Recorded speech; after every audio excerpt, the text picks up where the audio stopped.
I've been streaming this whole time with no audio. Oh, it's terrible. Terrible. Well, marking time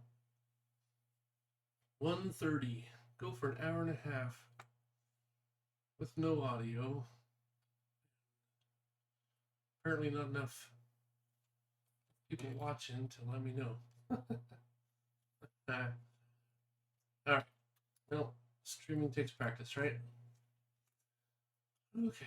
We're going to do two things. We're going to move these numbers up and over a tiny bit. We're going to move those C's up and closer to the numbers. Just for now, until we get around to those icons. This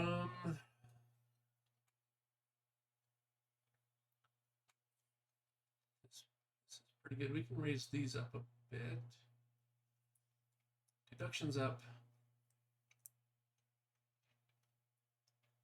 And those things. Okay. So let's go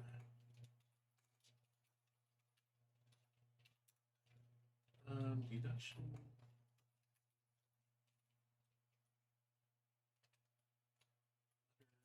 Texts. What are they called?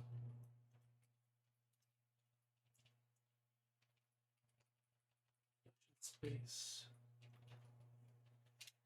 Show texts.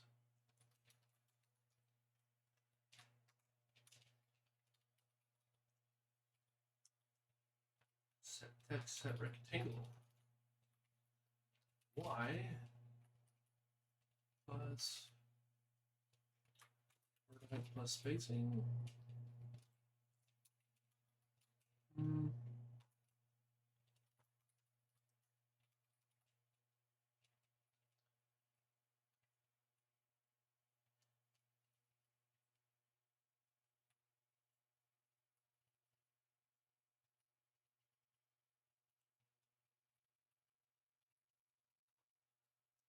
Bottom of the deduced letters plus word height.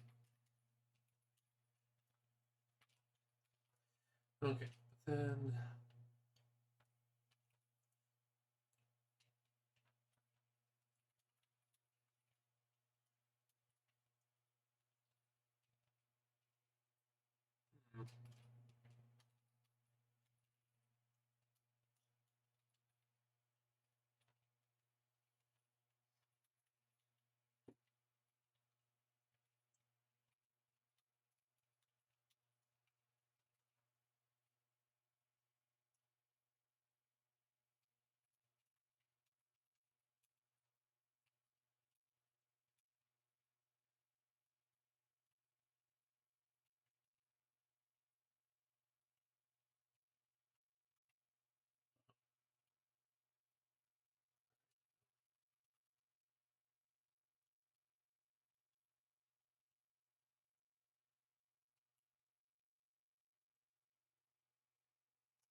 aha. Show deduction space at that index.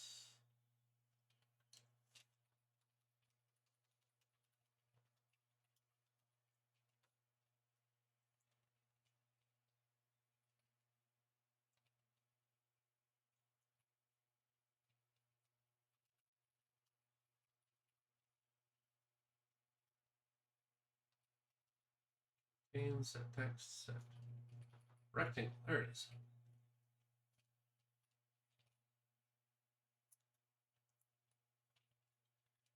Actually, just about the right width. Let's move it over.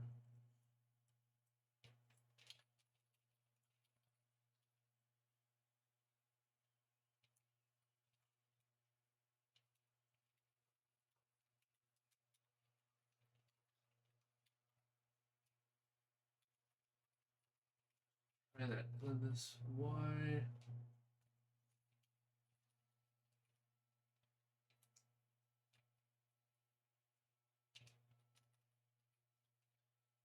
Here's the spacing. Try that.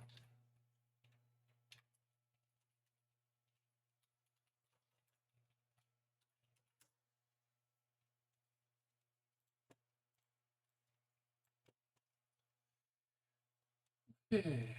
Oh, well.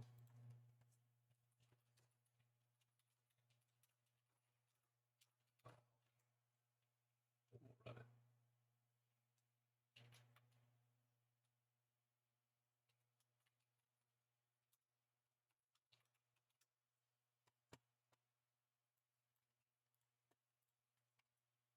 Okay, that's too far.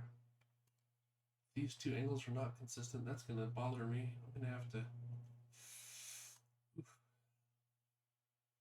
We're going to do slightly better art here eventually. This is not going to stay this way.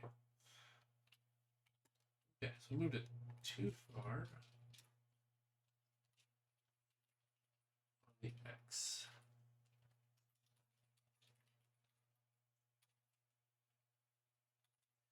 We can try that. Y. This Y.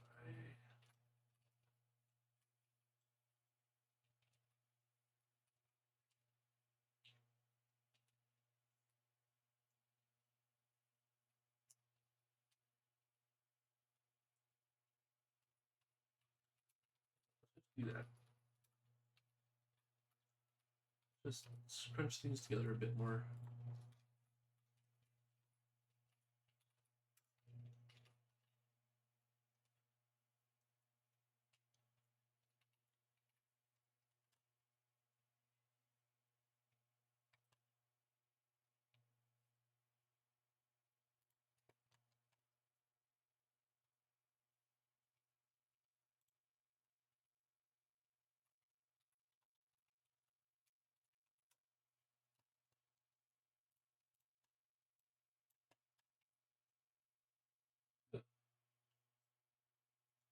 Okay, that's too much scrunched. But the X position looks pretty good. The horizontal position. We don't want to add full letter height. Maybe just add 30.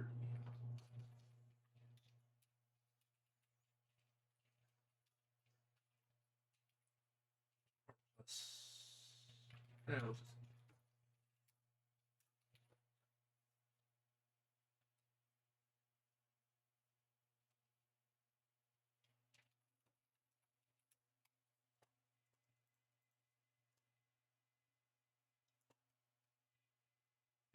Maybe 25. Move the top one up a bit more. Plus 30.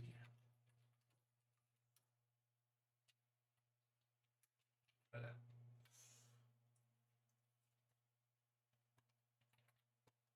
Okay.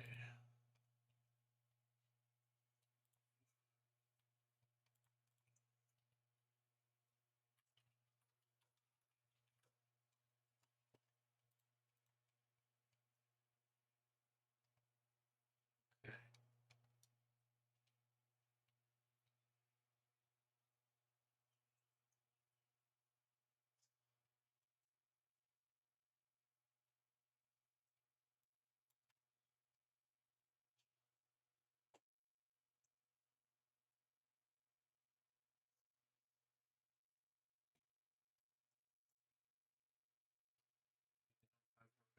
It's 35. Put it on the table and call it good there.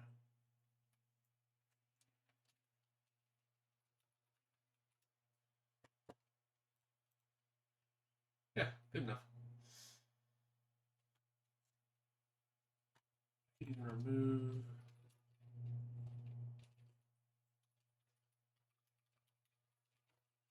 those 10 pixels. I think it'll be fine. Oh no.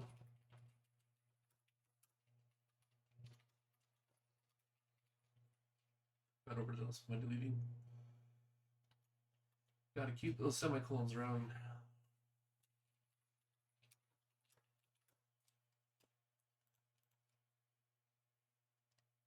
Yeah, that looks reasonable.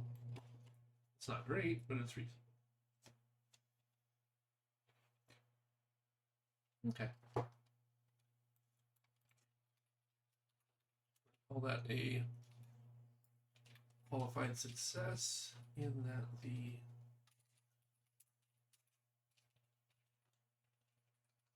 Leave a desk. Got the desk.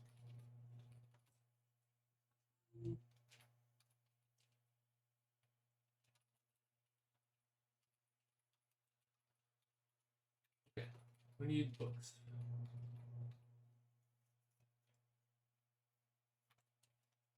Let's quit out of this. Let's do the books.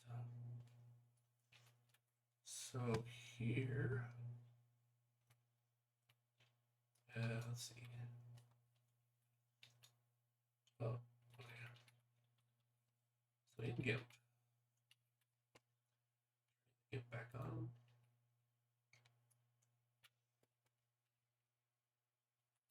We know this size. It is 230 by 40.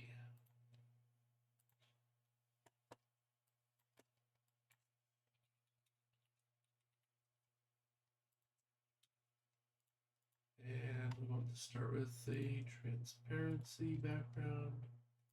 Okay, there. Now we just need to make some brightly colored books of different sizes.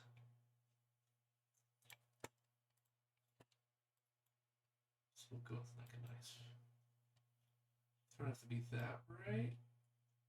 Nice red.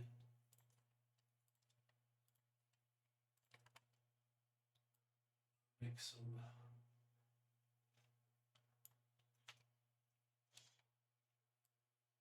short books.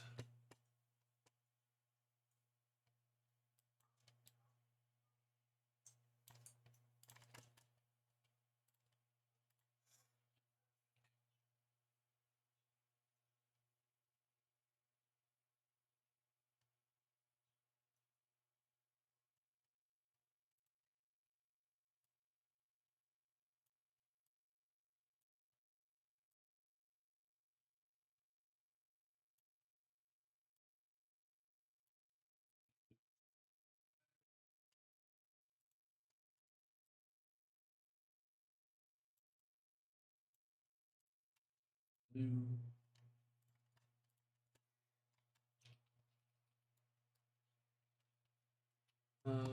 Maybe one thing we should do is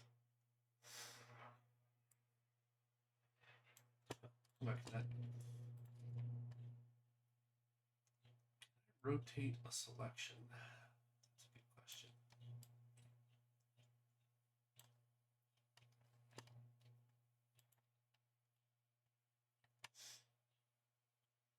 Never tried.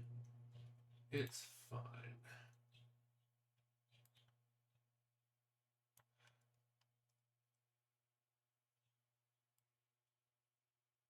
Make it pretty tall. Make it a nice tan, maybe. And then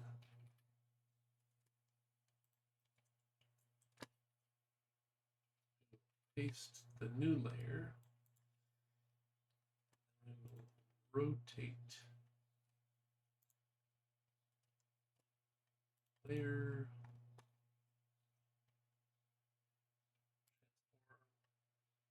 Rotate. There we go. This book to lean.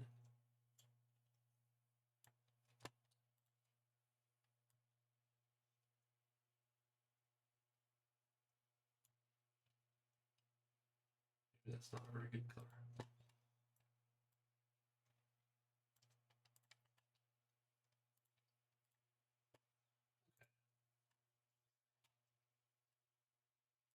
New layer.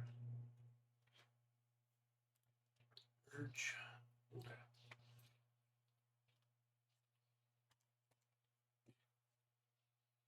New. Yeah. Just make some more books. Ponderous tome, a big one.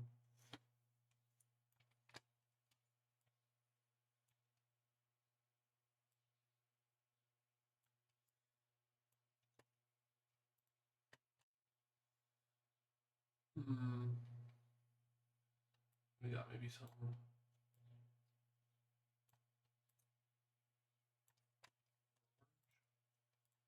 I'm an artist, so we're just gonna make everybody sad.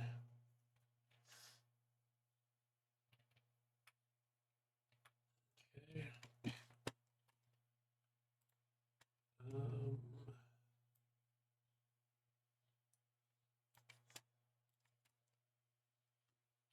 What I should do is actually leave a pixel in between each of the books. I may want to let those have a bit of a border between them. So let's grab everything from here, over, move them 1 pixel. Two layer and down.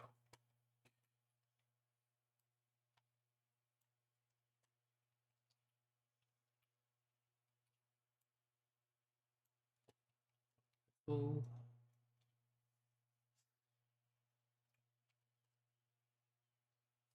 Yep. Two new layer. Merge down. These don't have to look good yet. We're going to model all this stuff later.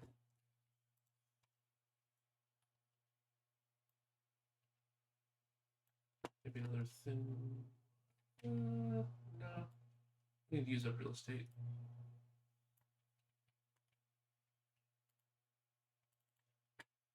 Let's see here.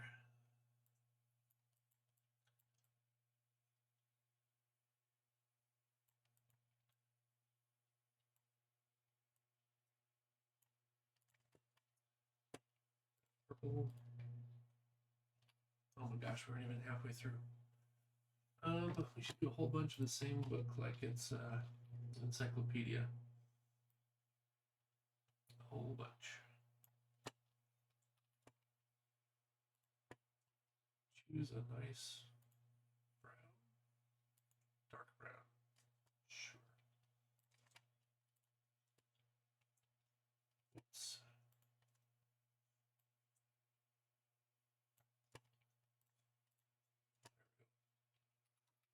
Paste.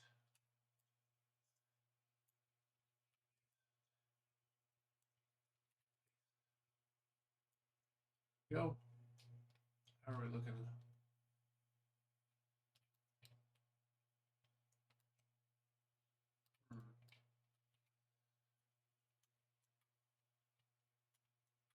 Let's see.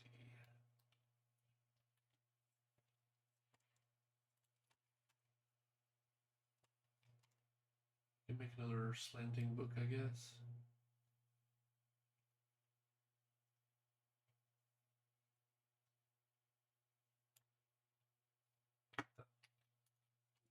Okay. Layer, merge down. Okay. We could even make a stack of books that are laying on top of each other.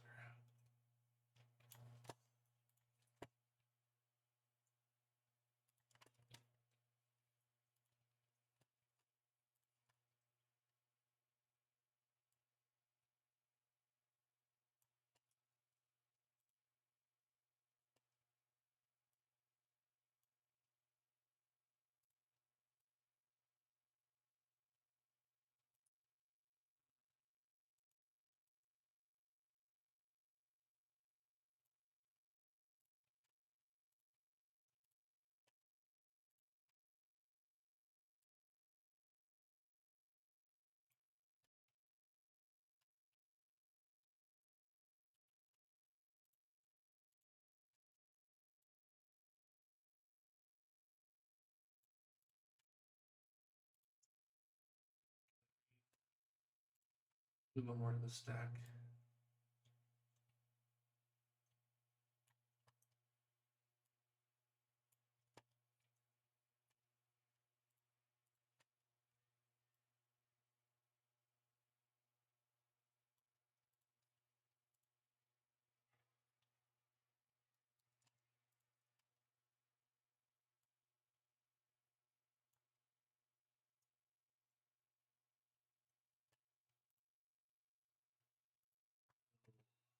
You've got browns and greens. We need more reddish.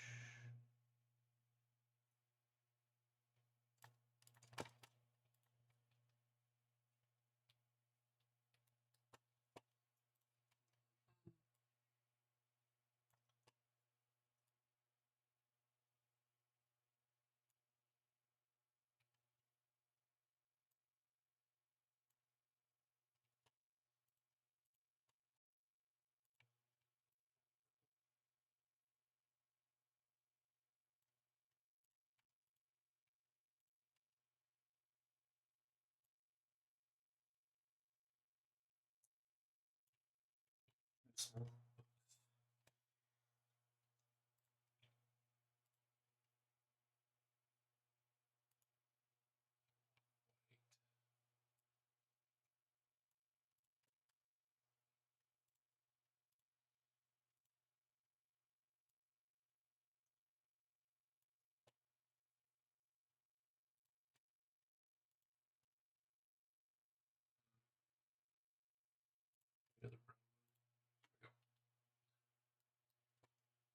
Save.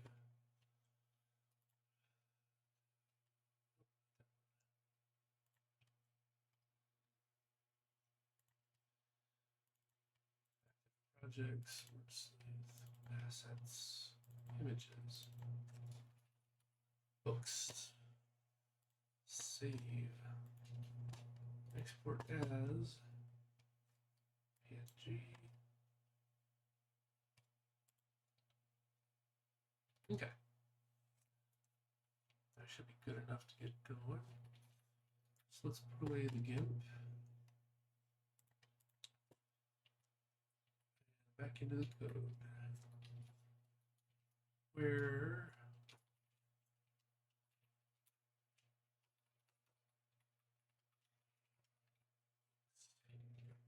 is that what we called it? Should probably double check.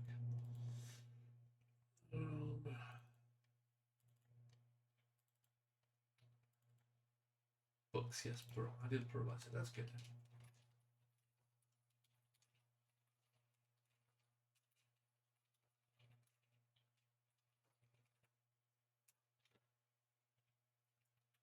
Okay. We're getting close.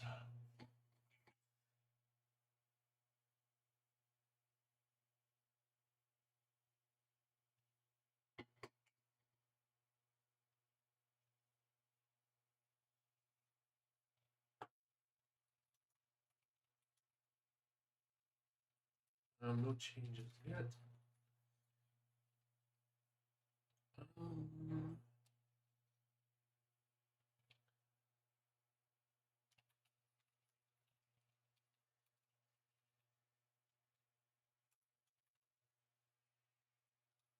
I do have a texture play mat,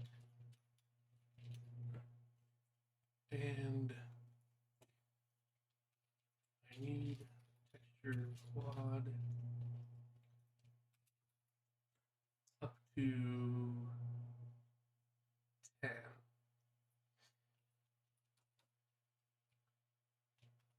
Books material.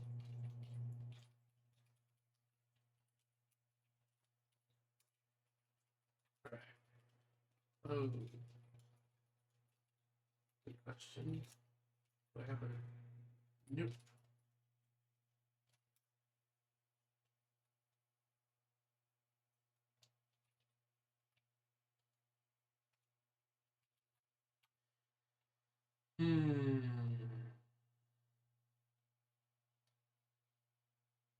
Okay.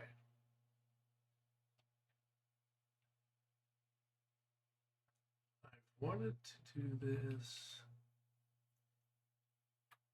for a while. Hey, Zlod Supersonic. Welcome to the chat. Yes, I'm making a simple game with no game engine, starting with a pretty constrained scope, just so we don't get bogged down in too many things while we get the hang of what we need and how to structure it. So right now, we're trying to add books to bookshelves. But I don't think a texture quad has a default constructor, so we got to do that. And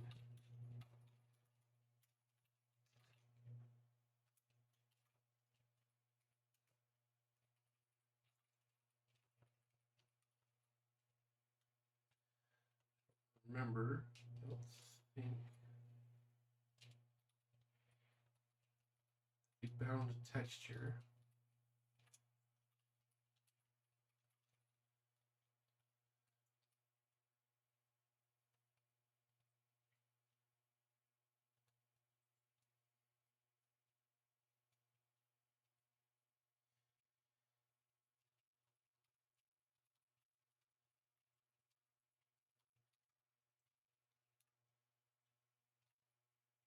is nullable, so that's too bad.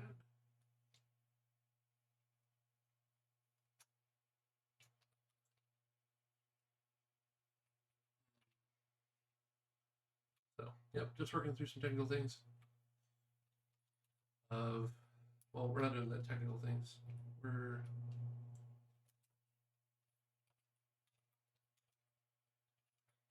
we're just gonna do this the wrong way.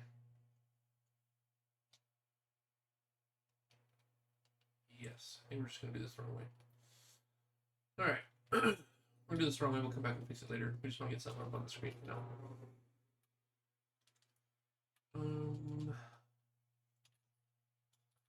Factor game scene. We don't want an array. We're going to come back to that later. So books. 1, 2, 3. 3, 4, 5, 6, 7, 8, 9, 10.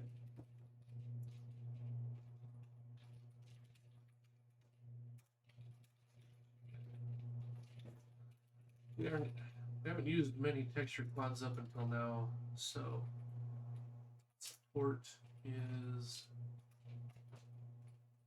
maybe a little weaker than it should be. There we go.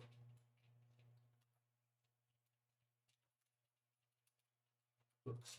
PNG.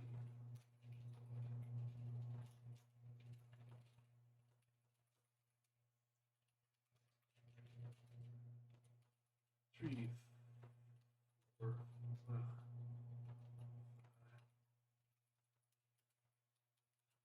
We'll see why in a minute. We'll just get them all drawing in the right places. 2, 3, 6, 8, 9, 10.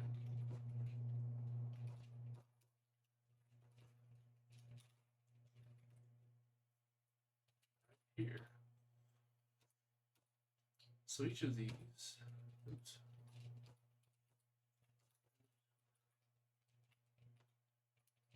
One.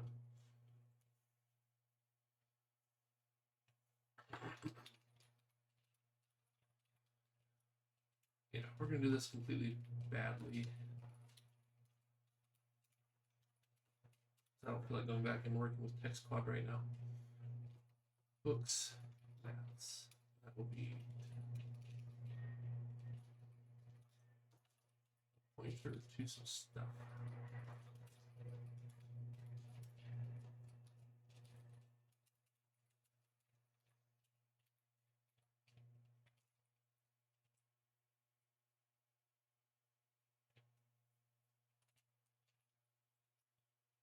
An array of pointers.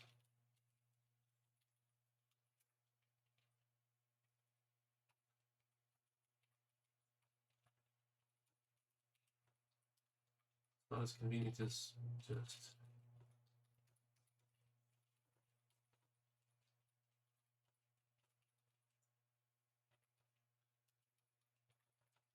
six, 8, 9, 10. We will eventually come around to better texture handling. It's already in my list of things to do, so.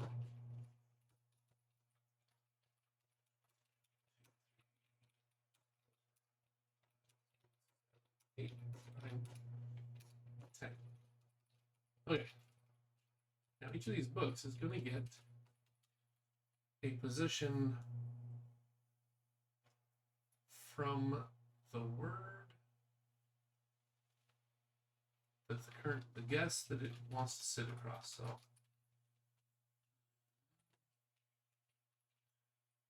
where's the text out? So it's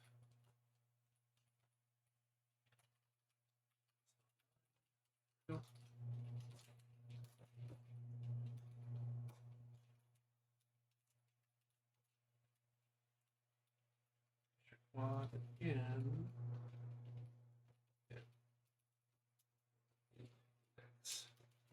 0 index less than 10 plus index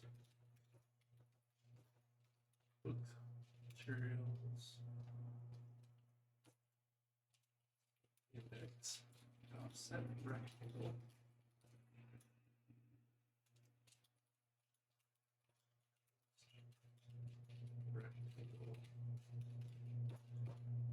r equals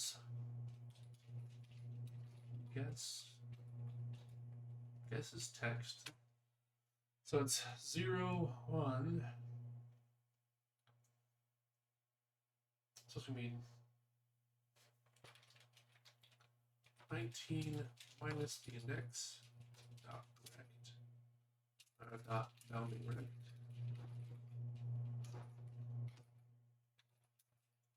equal to bar. I'm going to start with just that.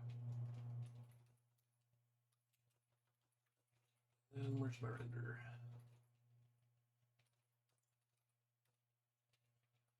On render. We're just going to draw all the books. To render given the matrix view projection matrix. Model view projection matrix. That means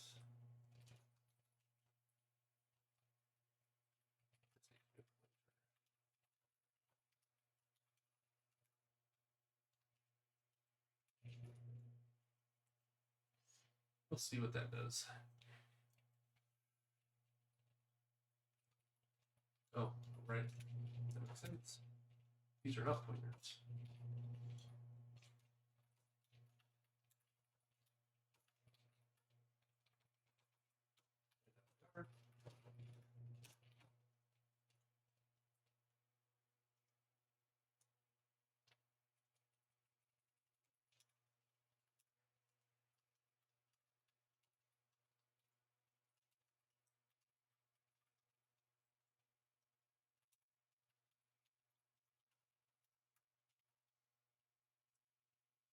Just to see if we're drawing them in the right place. There might be like a spacing issue where I have to add 10 pixels or something. The x-axis. And it crashes. Perfect. Probably because I was trying to cheat too fast. Good old Emacs. Yes, it is. Welcome to the chat. Thanks for dropping by.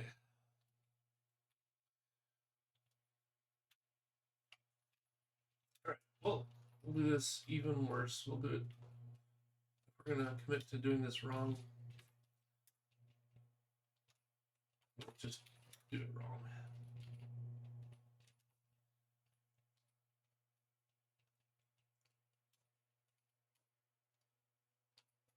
Okay.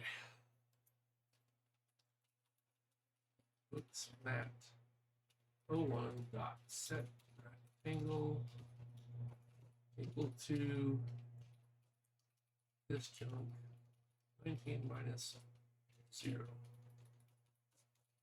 1, 2, 3, 4,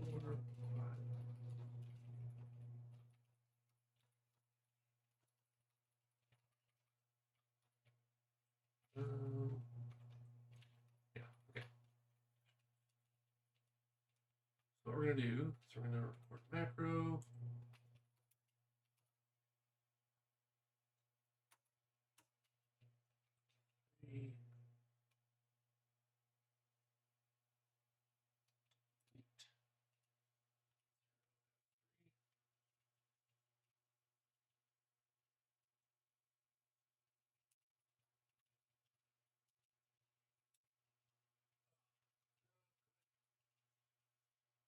Alright, gonna be too clever.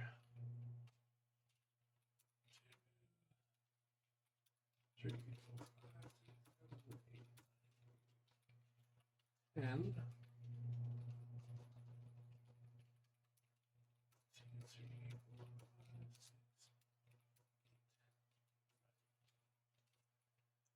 Then in render,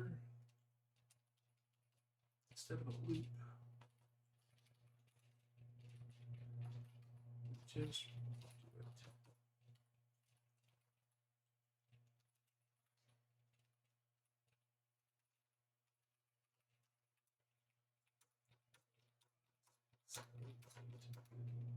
Fine.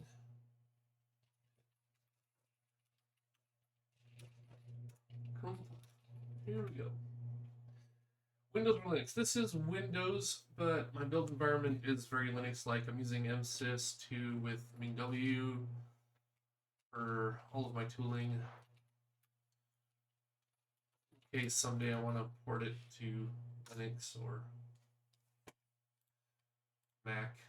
Okay, debugger time.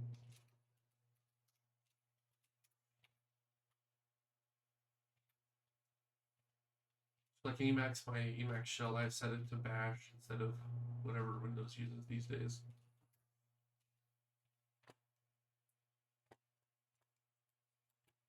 Debug. And there crashes. Oh, okay. I better know what's wrong. It's complaining about memory.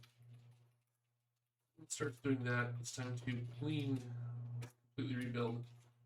Sometimes I get weird build artifacts out of the header, precompiled headers that if you change the memory layout of something, it doesn't compile right after a while.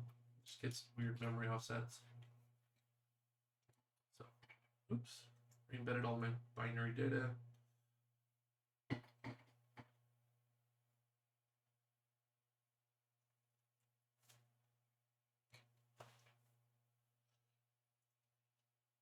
We are doing some crappy programmer art.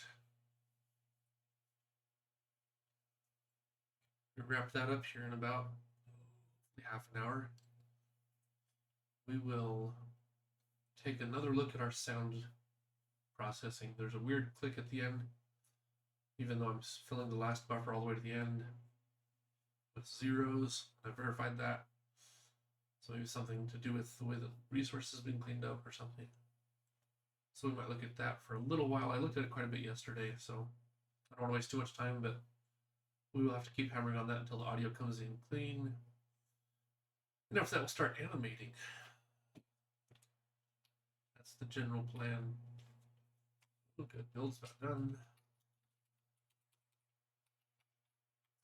We'll run it in debug mode. Run it in the debugger. Hey, okay. And there is 1, 2, 3, 4, 5 bookshelves full of books.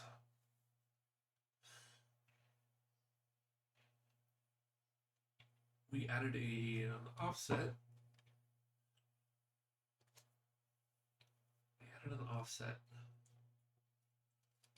To the letters, so we have to subtract that offset for the books. Okay.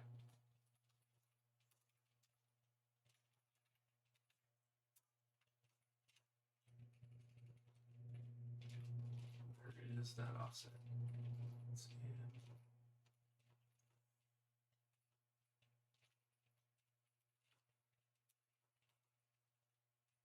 Yes, text.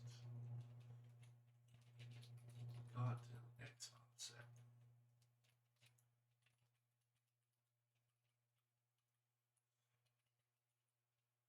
Word width plus the spacing plus the margin. 20. 20 is the offset. Okay. So let's subtract that 20 when we are doing this part. Of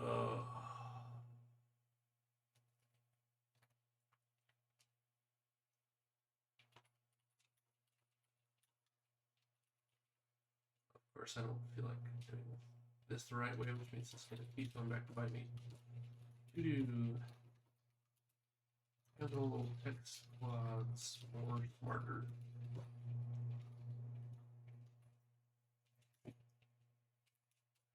Basically, when I was first starting out, I basically just said, look, create a texture quad. It will always have a texture assigned to it. That texture will always be the same through the life of the texture quad, and we're not changing it, just to make things simple and get started. And I've never gone back to fix text quads. Like when I was working on text, rendering text to the screen, I spent a good amount of time on that, but I just haven't circled back around to text quads. So we're finding a lot of missing functionality that should be there that is not there. I think I have a move by, yeah. It's delta x, delta y. Yep. So move it -20 and 0. There we go. It doesn't have like a default constructor that means it's unrendered. It becomes rendered once it, yeah, it's just, I'm just dealing with that inconvenience right now, but, oh, that's not where I thought the cursor was.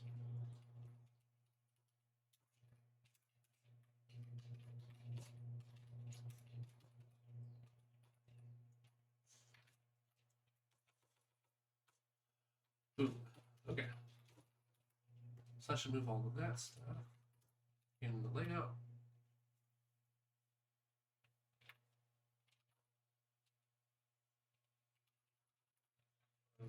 Not that one.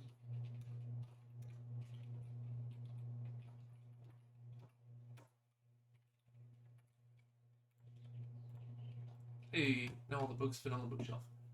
But we don't want the books on the bookshelf. We have 20 guesses, so we don't need to block any off. So what we have to do then is in the renderer,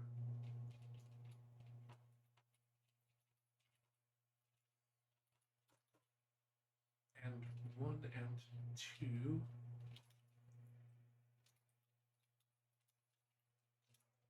this level called just level fit.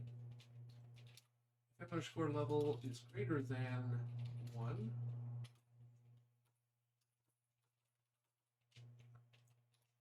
render both of these.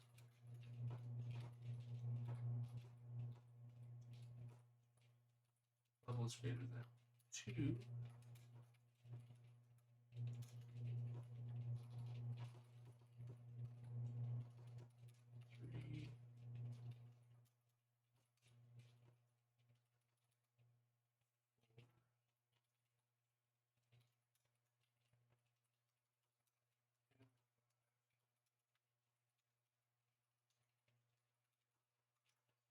And maybe I've done the logic backwards, but we'll figure it out. So it really doesn't take long to build and test.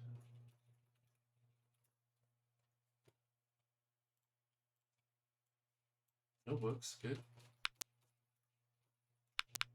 I could just cheat, but interesting. Ultra Demon.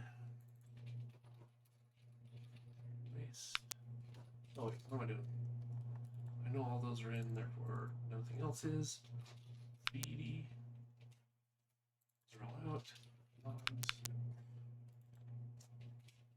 are both in. Okay. Raft. Hey, we win. And now the top books are filled. You can see that we have 18 guesses. Now, because of this visual, we might be able to just get rid of that text there, because there's a visual cue.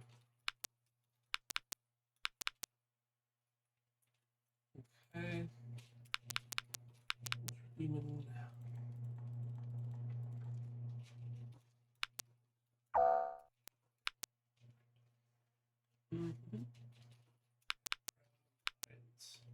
Okay.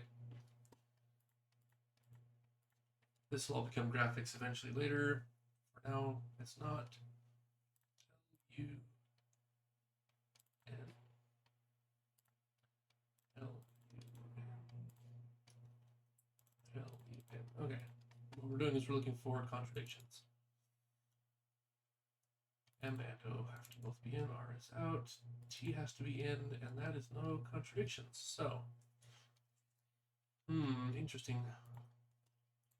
AD have to be out, TRA have to be in, and O has to be in, no M. But there's a contradiction here, so this workspace is useless. We can clear it. Or no E. Actually, this doesn't give us more information, so the most efficient thing to do would be to... Is that a word? It is, and it's the right word. Cool.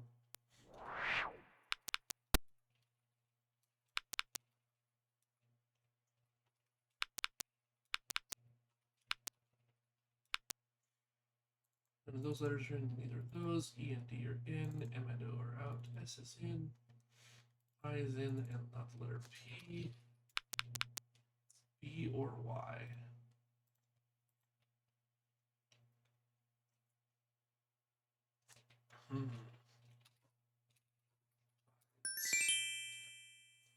Nice.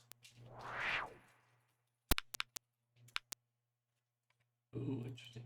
Nope, not that one. Okay.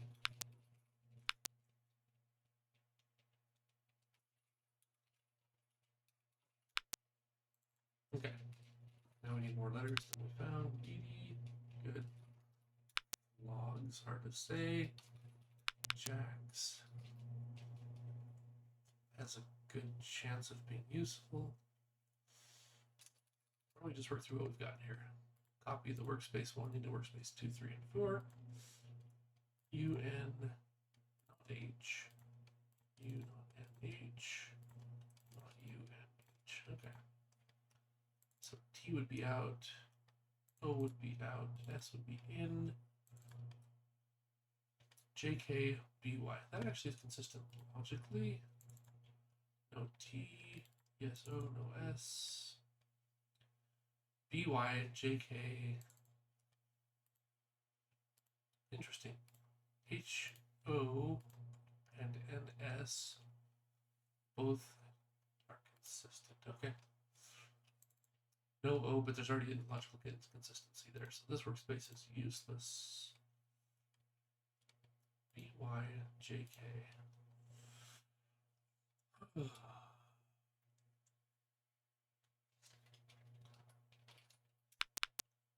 Hound. Interesting. So this is the correct one. This has a inconsistency with logic we've already run. So 2, 1, 1, 1, 1, 0. So it's BY or JK.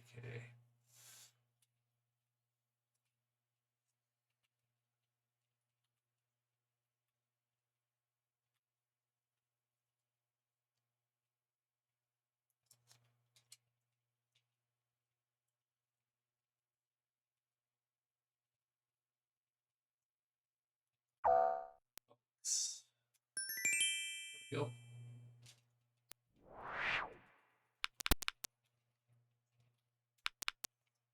Ooh, good one. Okay.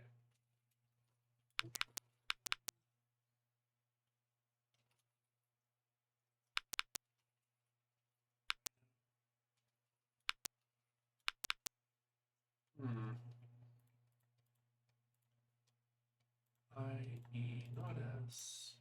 I, not E, S. Not I, E, S. Okay, let's look for our contradictions. Rhino. T and A, not D. P is in, M is out. There's a contradiction. Useless. No R, no O. D and M have to be in. T and A have to be out. P has to be in, but now there's a contradiction, so that's useless. It means it has to be E and S from lines, which is less helpful.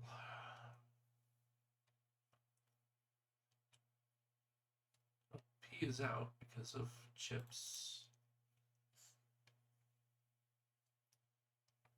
AD has to have 1, so T and O are out, because here's the other one, AD.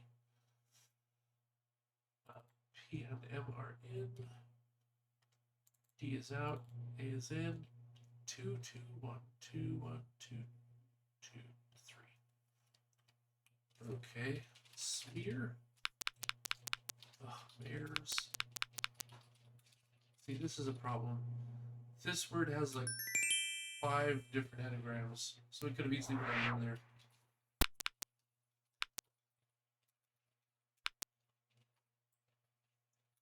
Uh-oh. Beady. Oh, nice. Logs. Jacks. Ooh.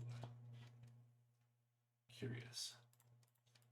Do we have enough word letters now? P, R, not I. P, not R, I. P, R, I. T is in. U or L, so H would be out. Pardon me. L has to be in. That's F or G, but there's no vowels. Like, I don't think I can make an actual word out of this. So, next workspace. U, L, T are in, but that's in contradiction. For T is in, U or L, so H is out. C-H-I-P-S is consistent. Oh, 2 guesses. L has to be in because of logs. F, L. If it's F and G, that's too many letters. So L has to be one of them.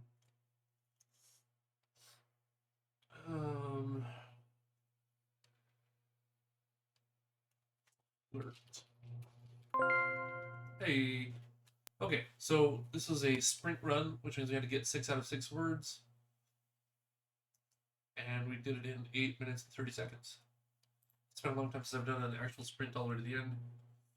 So that's good. Oh, it said. Oh no. Wasn't supposed to do that.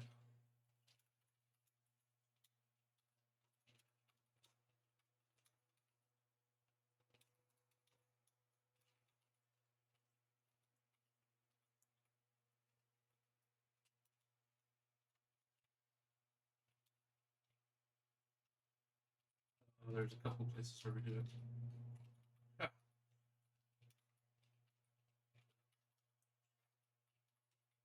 Because the win conditions and loss conditions are a little bit different for some of the modes. Consistent.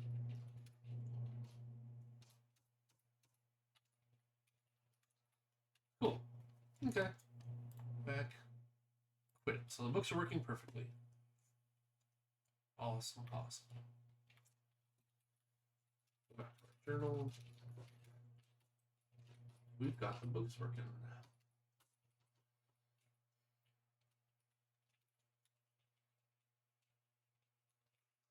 Developer art needs much work. Oh wait, we're gonna remove that label. That's the thing we need to do before we commit.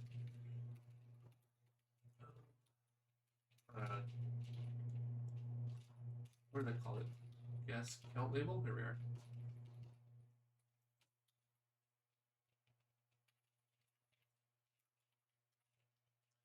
Guess count label.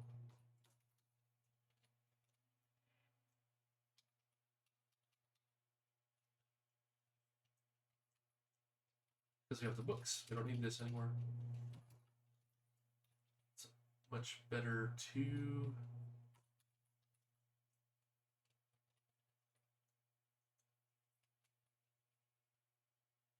have a visual.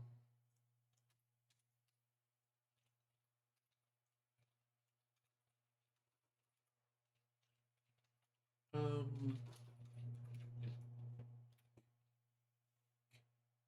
see here. One question I have is, what's the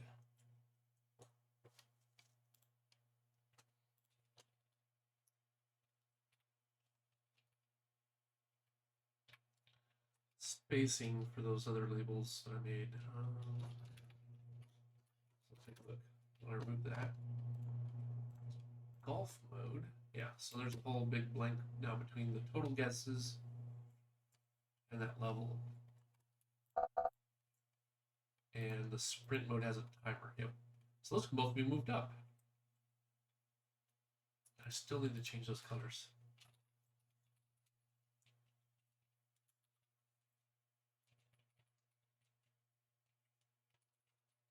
We need a dark gray. 64. 64. 64.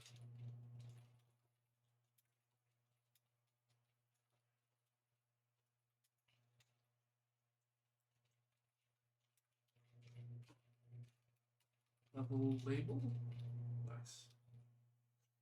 Set color dark gray. Total guesses will also be dark gray for now. Time labels. The height I put manually somewhere. That's not good.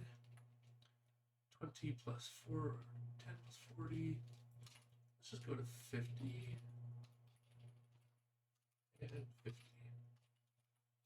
We'll do salads.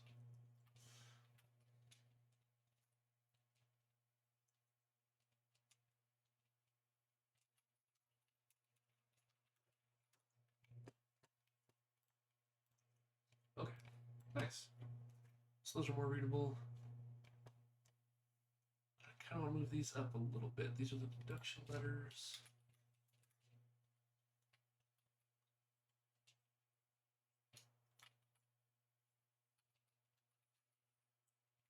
Deduced letters. Y. We do word height times 2 plus space. Just remove 10 pixels off of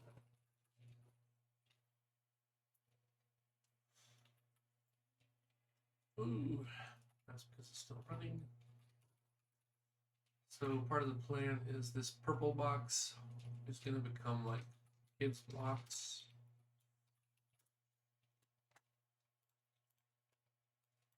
Right here, kids blocks. Oh no. So move these up. Move these up as well. So we have to add that spacing back in. To the plus spacing. Do the thing. And then we're going to save our work. Git commit, update our journal entry. Maybe grab a stack. Okay. Wow, that's an interesting word.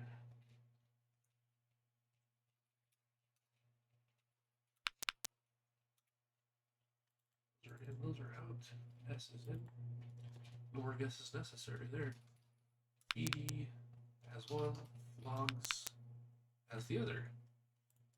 So BYFG. Okay.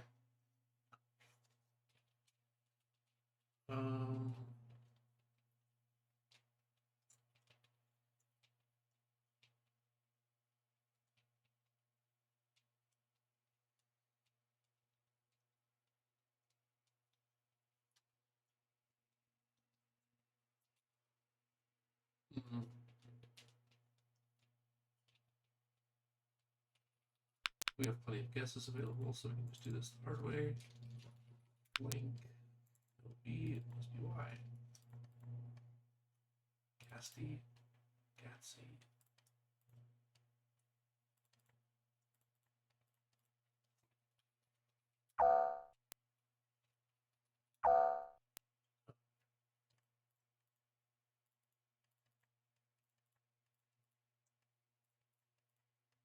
Stagey.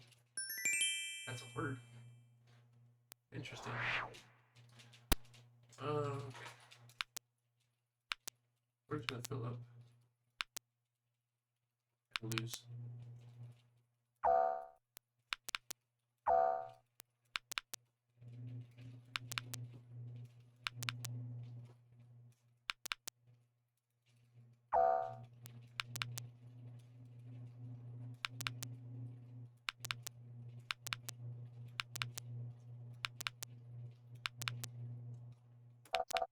Oh, we lose.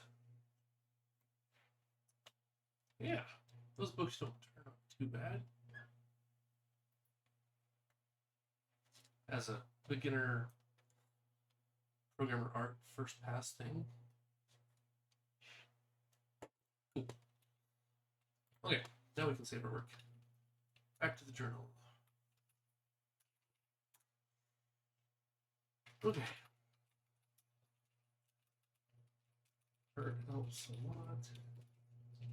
Only it was good art. The whole layout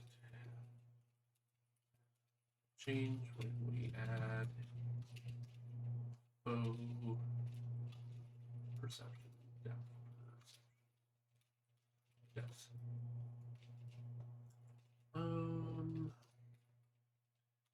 That's good.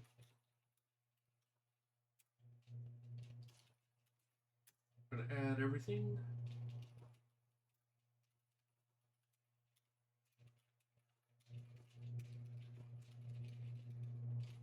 Crappy programmer art is better.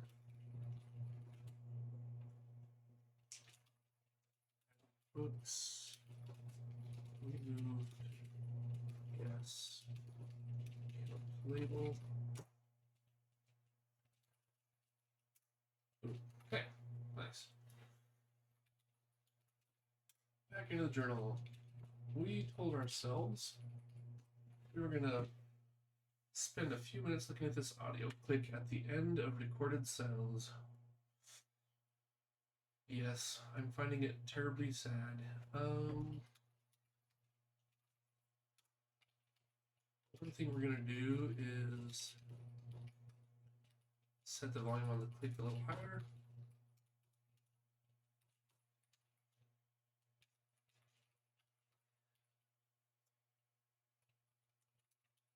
Double it. But we're gonna do most of our testing in stubbed out scene that we're not playing in, so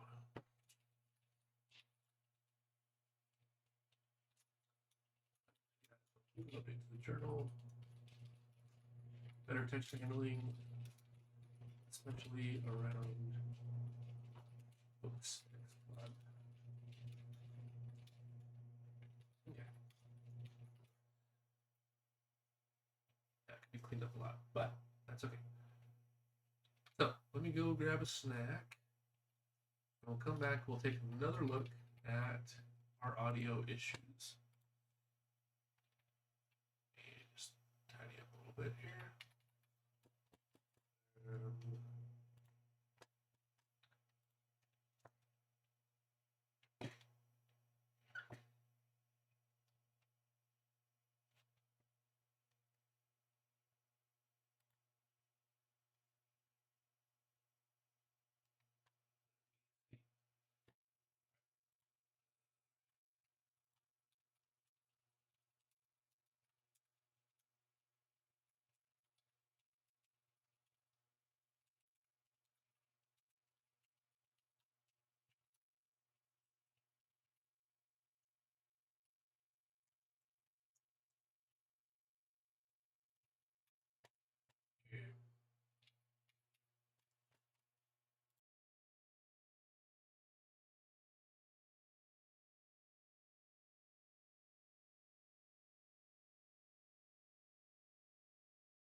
I'm going to do a little bit of communication with the person building up my branding. So just a moment.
And we're back. Oh, my Brazilian friend, you are back.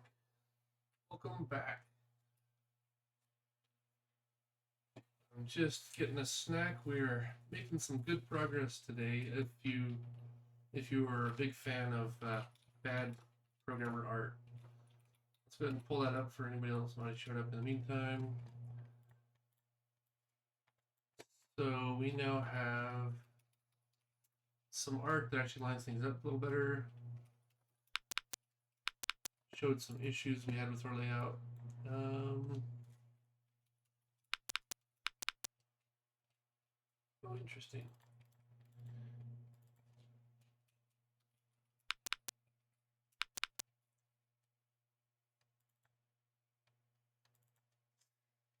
Which means that one's in. Oop. And D. Okay.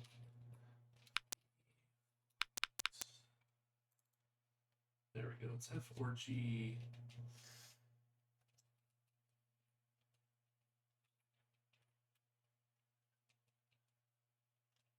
Your visits aren't deep. You know what? It's about consistency. When you show up, it makes me happy. Yes, we have a desk now. Our sounds are still clicking at the end, so I was gonna dive into that some, just for like half an hour, And then I'm gonna take a look at animations. So like one animation I was thinking about was when you click on two of these, instead of just snap exchanging them, like it'll rotate them so that they'll actually move between places. Or color, like when we click the colors, that they'll change in all the words. So like instead of just going snap green, snap red, snap gray, they will actually rotate.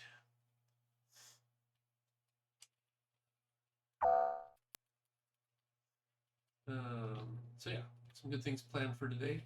Front and a master. No, not a master, that's for sure. Okay. So no F, no K. So G has to be in.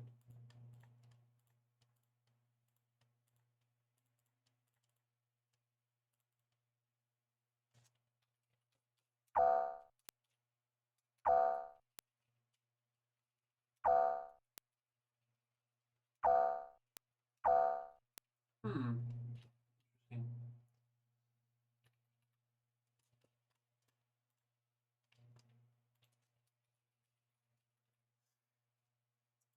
Anyway.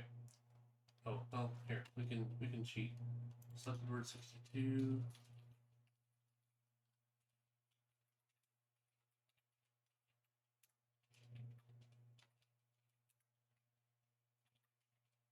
Along. There we go. 1, 2, 3, change the level. And now we have books showing that we can't guess as many guesses instead of having a counter up here in text. So, small things, small steps. This looks more tough than CSS. Oh, I don't like CSS. CSS makes a whole bunch of assumptions and about the way things work that I don't like. This way, I can lay things out the way I want and never have to guess what someone else was thinking while they were writing their layout and their coloring and all of that jazz. I would much rather do things with an active programmatic approach than a declarative approach in most cases. Plus, CSS made an assumption that I don't like. It's that the model view controller paradigm is exactly what everyone wants. And it's not true. A lot of the times there's intermixing between the three. And when you have them so hard separated with the HTML, the CSS, and the JavaScript, you now have three languages to learn. And when you do have that area where those things have to mix, it gets very hard to make those effects you want.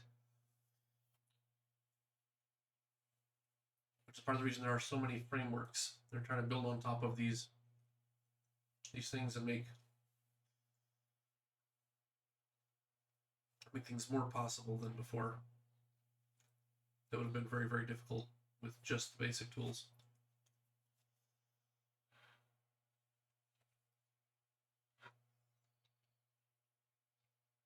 So yeah,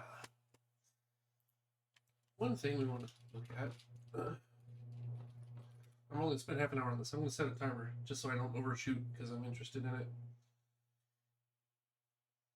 Is we're going to take a look at the audio again. I'm sorry. I know you were here for that yesterday, partially.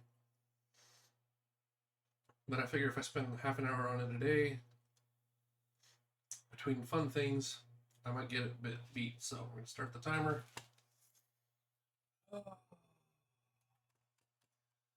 For those that are, if you weren't here yesterday, if there's anybody here besides my friend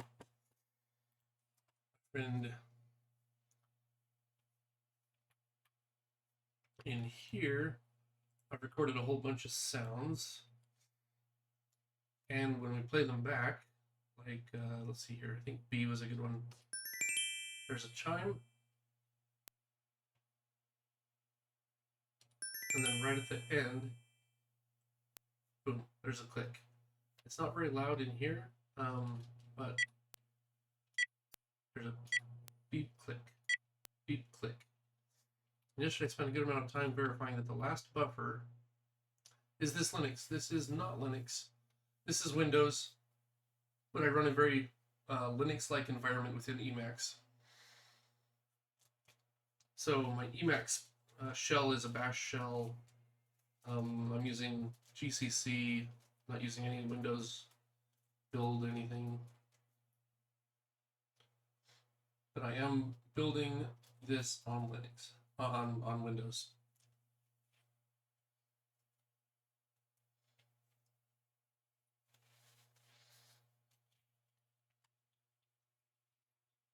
So what we're going to do, we're going to spend a few minutes looking through the documentations to see if there's any reason why. Let's see here. How bad does that look in OBS? Let's hide Emacs and the game for now. That's not too bad. I've seen worse. I'm not a streamer, I'm a programmer, so that's what you get. So we're going to look at the little bit of port audio. Click at end. I already looked at that one. They're doing noise at start and end. That's not what I'm hearing. I'm just hearing the click at the end. Clicking noises.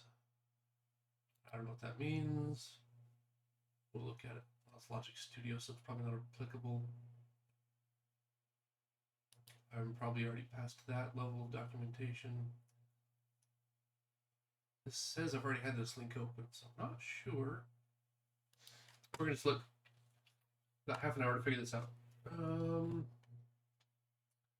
Documentation, we're going to come back to that if we need to. Audio project is hosted on GitHub.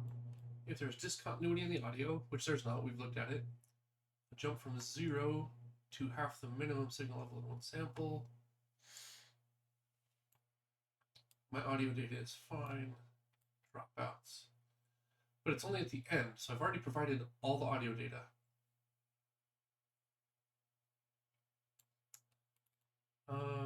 Choosing a good buffer size can help a lot, so maybe I just don't have a good buffer size. If you aren't sure how to set the buffer size, try using okay,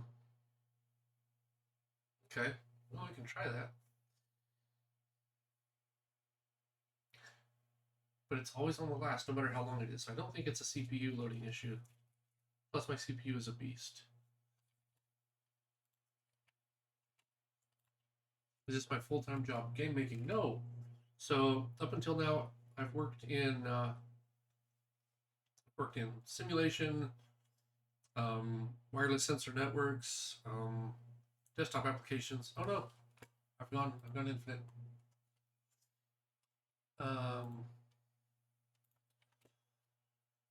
I've done some of my simulation work was with Unity, so it's kind of game-like, but there's no like points or winners. It's just, did you get the heavy equipment to execute the thing safely that you needed to? So it's for training purposes, not for gaming purposes. I'm kind of between jobs right now, so I decided, one, all the jobs require years and years of experience. So here I am getting experience. And two, I think if you can put together a good portfolio, that you can short circuit a lot of requirements on a job posting. I'd rather get paid to learn this stuff, honestly, but you know, that's what it is. And three, I can set the scope of the problem and tackle it the way I want to and sort of learn why things are the way they are. So instead of saying, hey, here's Unity, here's how you have to do things, I'm like building the engine myself, basically from scratch, minimal dependencies, and learning exactly why they made the choices they made. Sometimes I disagree with them, and I do it differently because I have that option, that power. But so this is one we're going to want to come back and revisit, maybe. This is Logic Studio. That's not useful. Latency. Care about latency. It's about popping.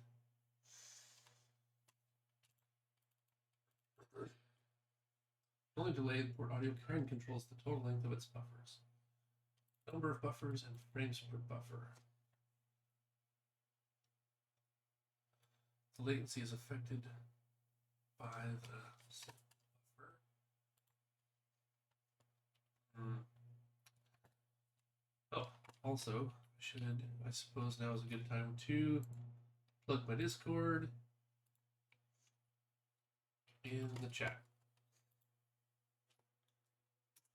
So if you want to get notifications when I go online, hop on in. If you have questions, I might consider it for a video one of those stream topics, or maybe I'll just answer it in text, depending on what's going on. Okay. Separate frames a set of samples. So I mean, we can change that. Latency milliseconds to do this buffering. Total latency. Num buffers equal to 0, so we'll select a conservative number that will prevent audio glitches. Large value for num buffers until the glitching stops. I mean, we can try that. Virtual memory, minimum latency.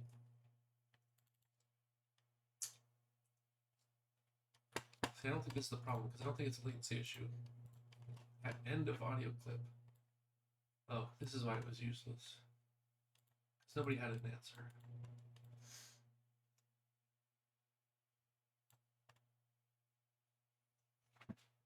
Yeah, especially the waveform itself is bad. Not useful. All right, so PA OpenStream. Let's go take a look at the code, I guess. So we're gonna turn off the browser and turn back on the code.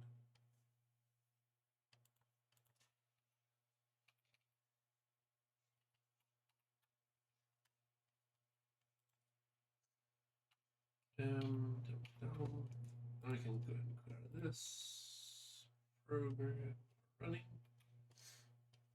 And so don't forget to turn on later. Make sure it shows up next time. Okay. So in the sound,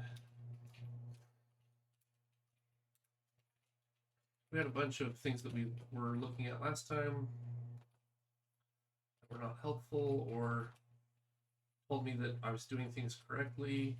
So like, this is the last correct valid sample out of my audio file. And it's always 0 because all the sounds that I have attenuate to 0 before the end of the file. And then after that, the next time it comes through this loop, it says, since we're past this last value in our last buffer, it says we're filling with zeros. And these are all zeros for the rest of the buffer, 250 samples worth. And then, after all that, and that's the last buffer filled. So we've got all those exactly as I expect. Open default stream. I don't know if we're using that anymore. But just go to init sound right here. Get default output device. PA open stream. So I'm saying, here's the address to the stream I want you to open. We don't have input, I just want output. Let's see. Output stream parameters, we get the default output device, we say 2 channels of output, left and right, sample format. I will be playing with this later. I may use a Mulog coding, but I'm not sure what formats it supports. We can look at that real quick though. So let's go ahead and show the Brave again. Yeah, float 32.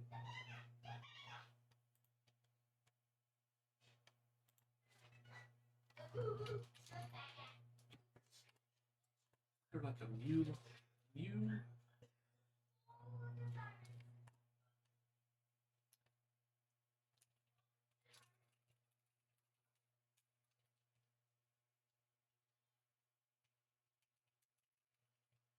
Law? No.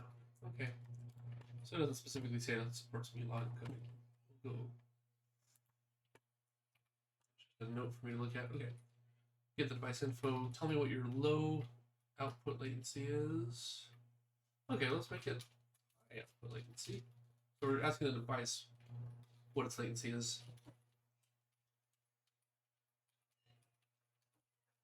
File. Wait for this to finish.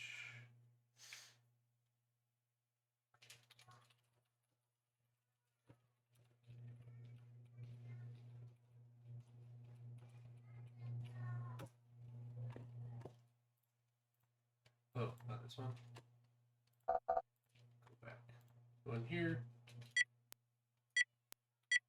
Okay, so I still have the click even with the high latency, high output latency. Go back to low. Host API specific stream info. Open the stream output stream parameter sample rate. Frames per buffer. Right now it's 256, which is about 6 milliseconds worth of audio, I think, in our default output frequency or sample frequency. Output buffers using stream callback. So basically, it'll start filling those buffers before it starts the playback. That might introduce some latency, but I don't have a latency problem. Look where the stream callback is and where to put my what data I'm passing into that's used by this callback.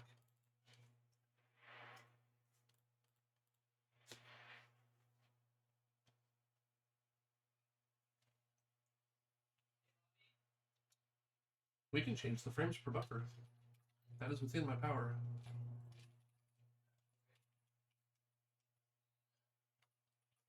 Let's make it huge.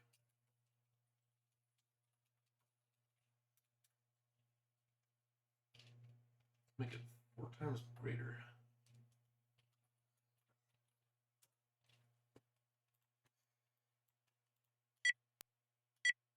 Still hear it. Tick. There it is. Is it all in my head?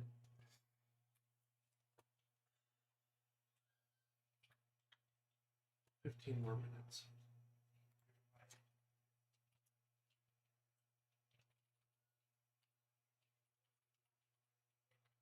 Having lots of frames per buffer doesn't help. Sample rate.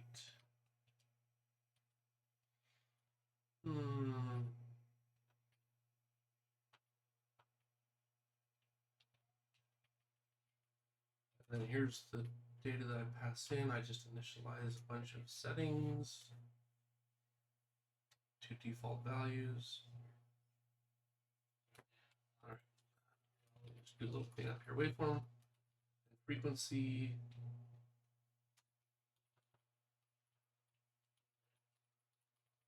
Is running, are generally used everywhere, as is the volume.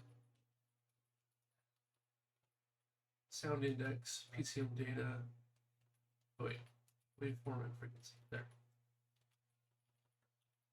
And duration usually just goes with those generated waveforms. I don't hear that tick when I am playing the waveforms. So let me go back in there to demonstrate. If any of you are audio experts, let me know. So I have basically a keyboard on my number keys. So, oh.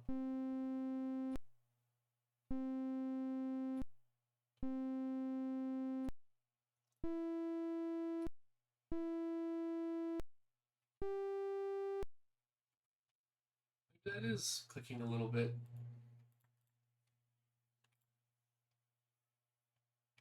So it's not waveform specific, or it's not recorded audio specific.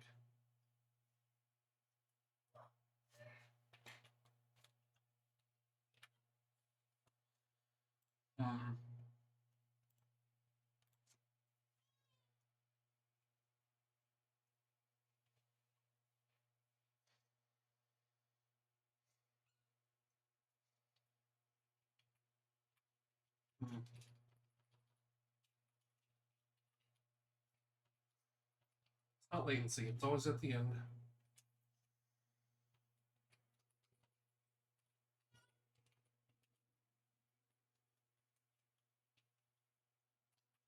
And it doesn't matter. Oh, okay, so I was playing the generated tone, the number keys.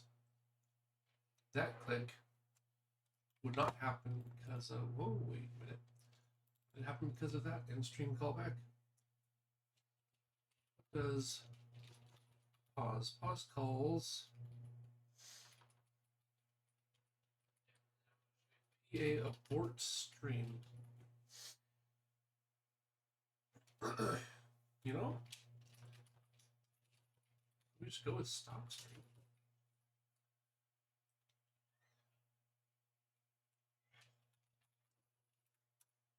We'll try it. Oh, no.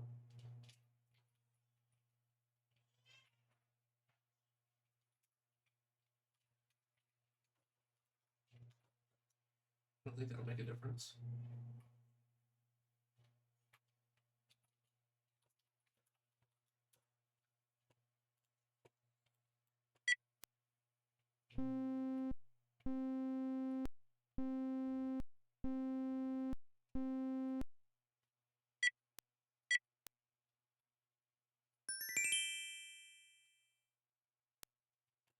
Still hearing the clicks, even on the generated tone.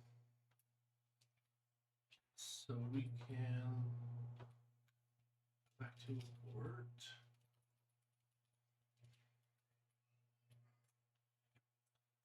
PA set stream finished callback. Yep.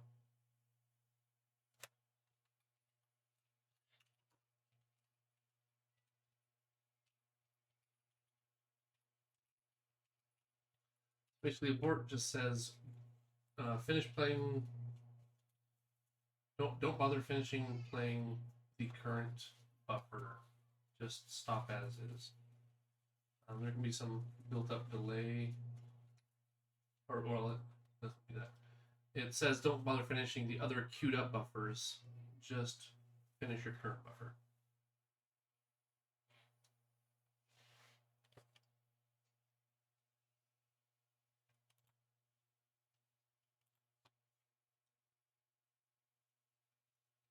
Stream callback.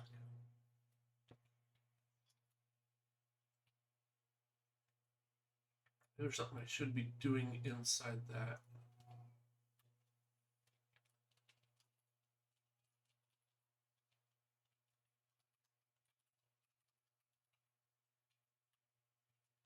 Let's Google it. Google's amazing. Examples. I don't think they actually did anything in there, but that's fine.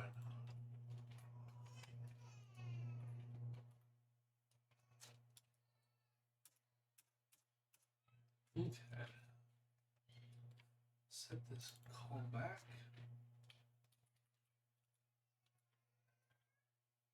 Which is not helpful.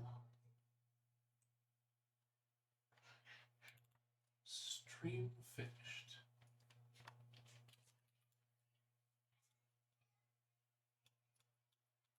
Oh wow.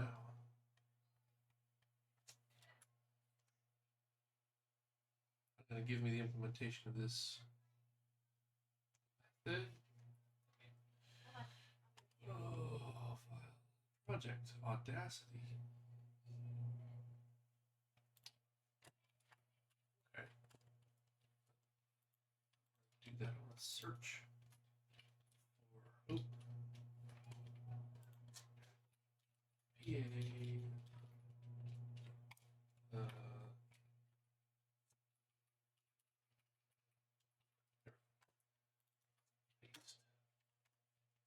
What?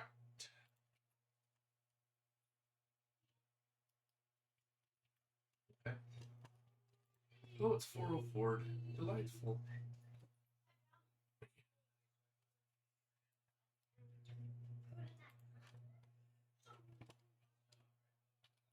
Am I showing? I'm probably not showing the browser. Let's show the browser.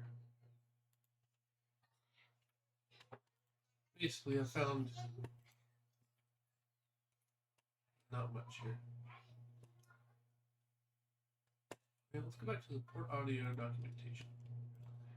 Here we go. Documentation. The tutorial I know has an example writing a callback function, closing a stream, start, stop, and abort. Start stream, sleep. I don't want to sleep, stop stream. It's designed to make sure all the buffers you've processed in your callback are played. You could use abort stream on some platforms. Aborting the stream is much faster, but data in your callback is not processed.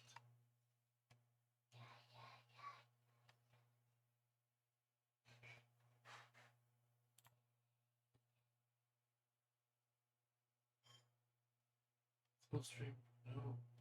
Right, let's go back in here.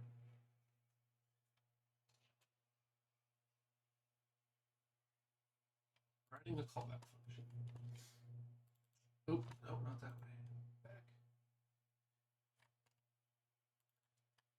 EA test callback.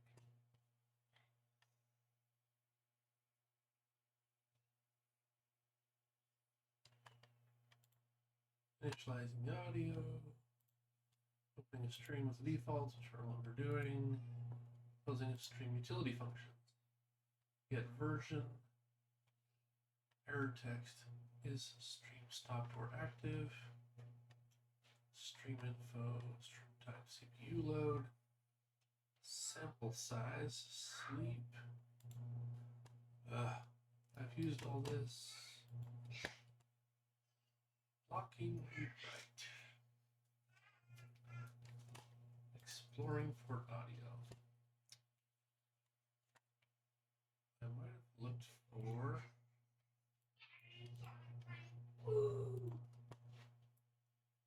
I found these files before.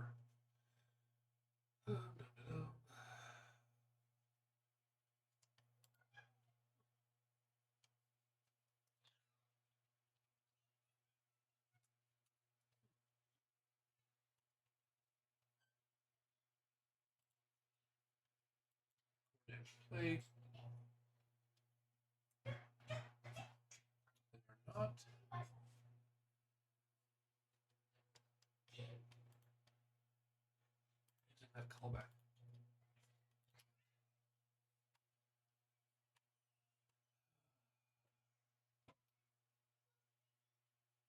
Stream finished. Wow. Literally, the callback doesn't have to do anything.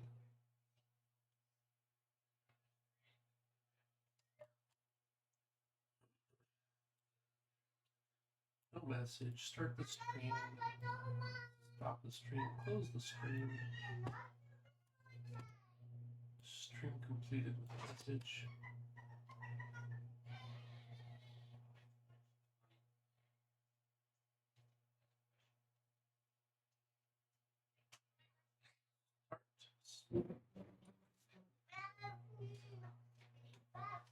Huh. I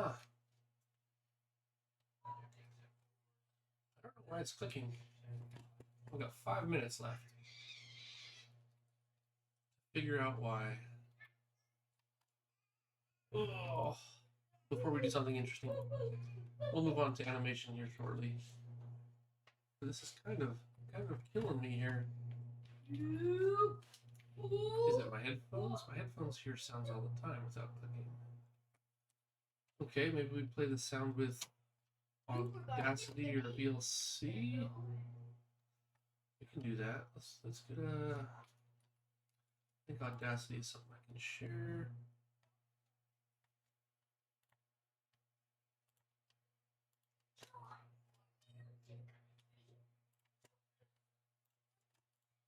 Okay, file. Recent. So the chime reveal is 3 seconds long. I'm going to click at the end of that. None.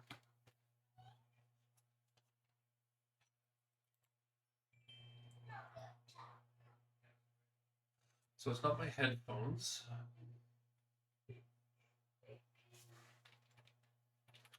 I should take some notes while we're doing this.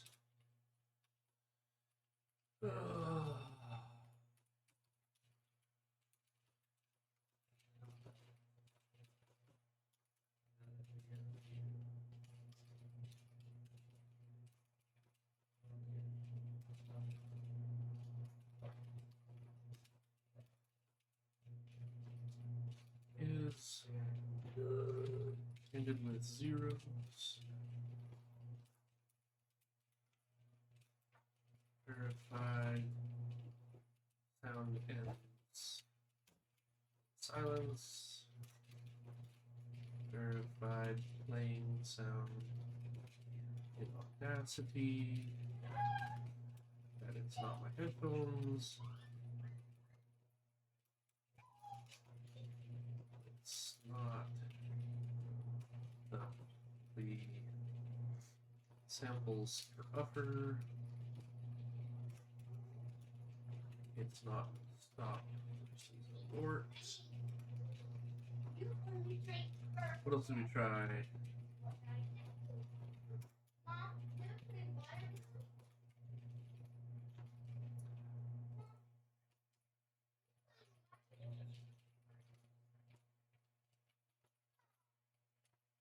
Terminating it. It's not.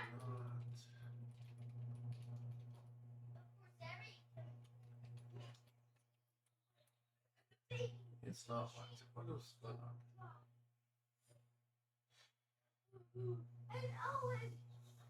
Set. Reset.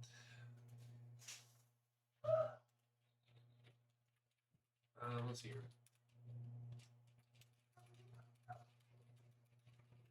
Example code. Nothing needs to be done.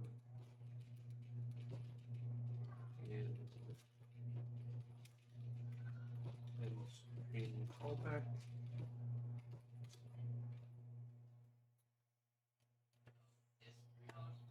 And you can't see because I haven't turned off the Brave.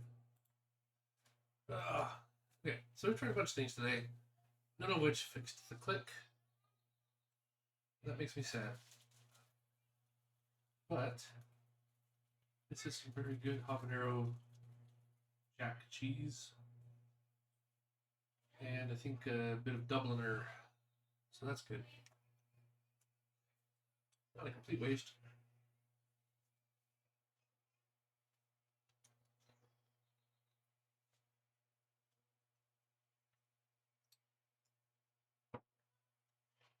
Oh, the other thing verified.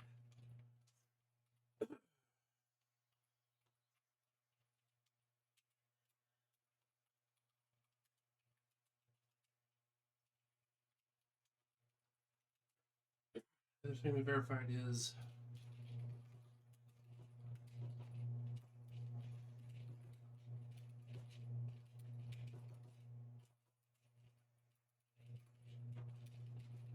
just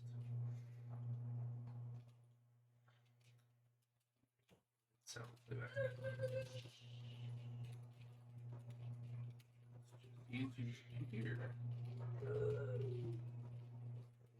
Recorded sounds. Okay. All right. Timer's about a 30 minutes study. Okay. We're giving up on this one.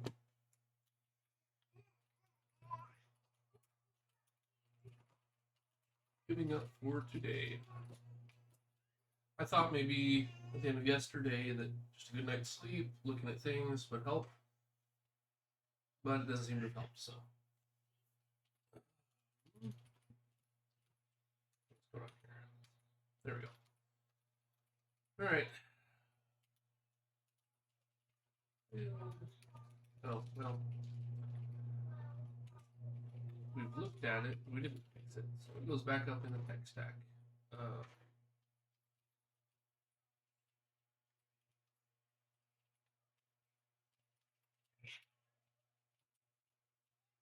Alright, I guess we're moving on to animation.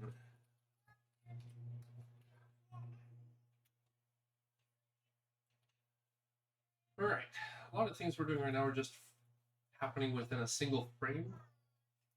And that's got to change. The human brain wants things to move smoothly or something.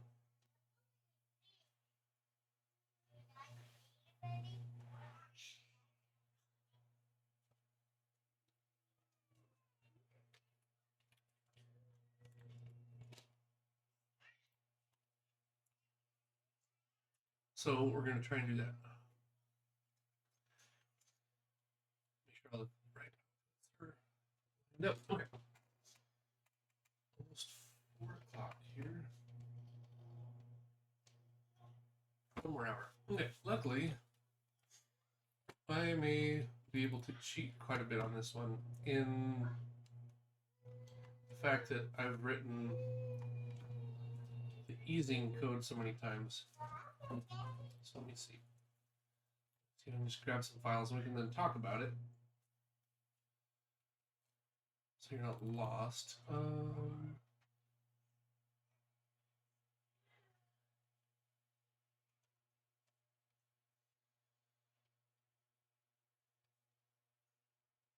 did I put it?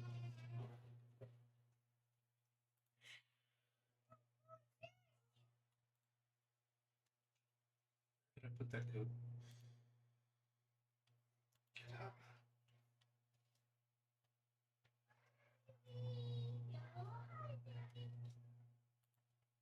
No. Did I put it on the desktop of my other account?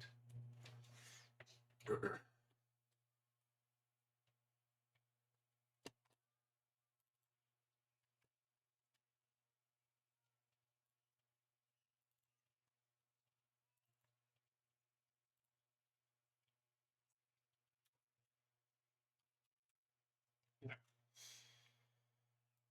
See if it lets me access.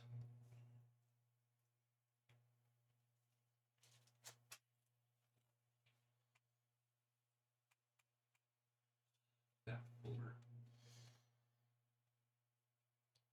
So I'll just copy the files in and we'll take a look at what we're trying to accomplish.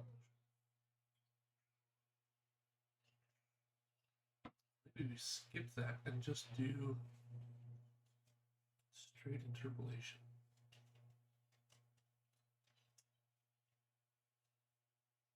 Depends on whether it lets us in. I may copy the files over tonight for easing curves. Wait a minute. I might know a place where I hit it that is more accessible. Let Windows finish trying to open a folder. Windows should be embarrassed. This is sad. I'm not even sharing the screen. Spinning wheel while it tries to open my other account. Modern computer, trillions of floating point operations per second available. And I have to wait. Okay. Not that I have to wait, but I have to wait for it to list out the files in a directory. Code bits, C++. No, not that one. Not in there. Okay. Next.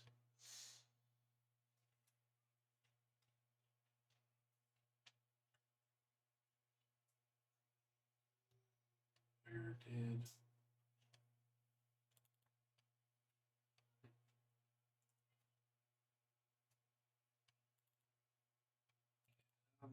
G ease, there it is. Got them. Yeah, all I have to do is put it in this folder and then we can open it up.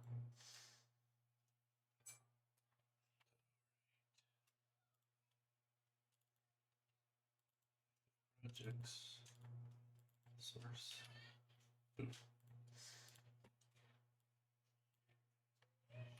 Okay.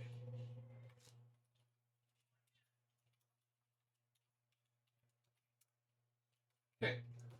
Easing is how you move from one point to another point. If we just do a linear easing, this is like we didn't do anything, that we just took the time and we just moved straight to it.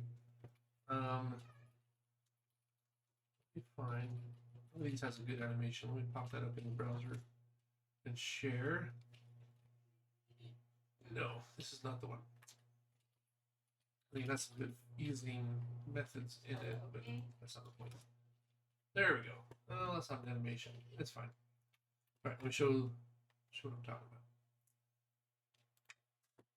So, if I want to move from point A to point B, let's just say on the x-axis, and I just take, say I want to move from point A to point B in a second, it'll just move across in 1 second, right? If it's linearly interpolated. But I can take that linear interpolation, I can run it through these different easing curves that get different effects. Like, I'll often use ease in out quad. Where is it? There we go. And what it does is it moves me from point A to point B, slow accelerate, and then decelerate. For some of our effects, we will be using the ease out bounce. I kind of want to do something with elastic as well. So we'll see what we end up using, but these are sort of the shapes that we want to use. So that's what I just copied in. All the code for doing those easing curves. And a few other things besides. For example, smooth step and smoother step. They are useful in things like generating Perlin noise or other very specific things where the curve has to be mathematically smooth, meaning no matter how many times you take the derivative is also smooth. Most of these are not smooth at all, so these have certain guarantees that these other functions don't. So use these in the Perlin noise generator. It's kind of fun. So just to look at what these are. Actually, I'm going to rename this just a second. In this project, I've been using HPP.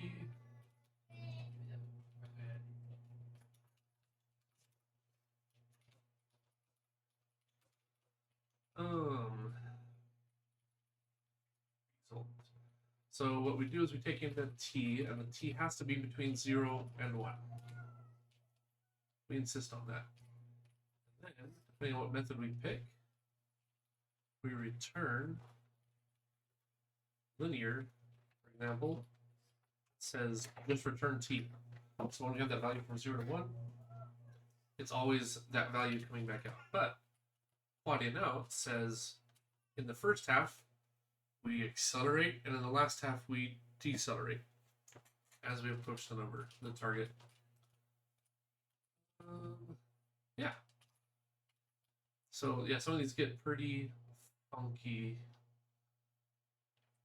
Let's see, like the elastic in out's kind of a fun one.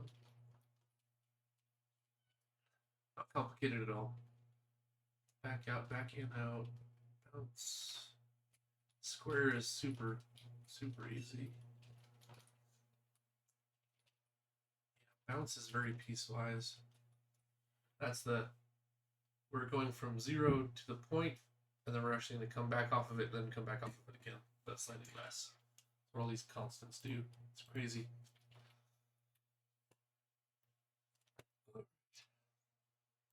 So, what we need is an animation class.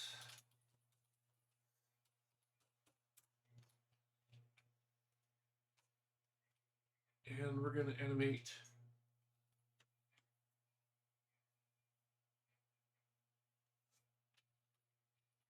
how do I want to do this? I need to be able to set a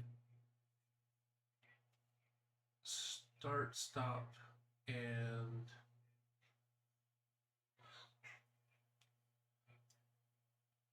let's see. A few different ways we can tackle this. So some things we want to animate. Colors, we want to animate positions. Eventually we will scale and rotate in an animated fashion. And just any old value.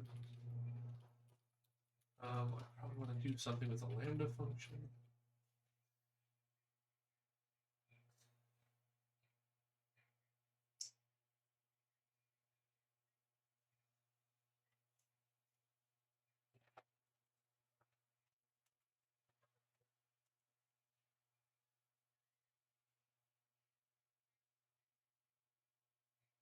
Let's say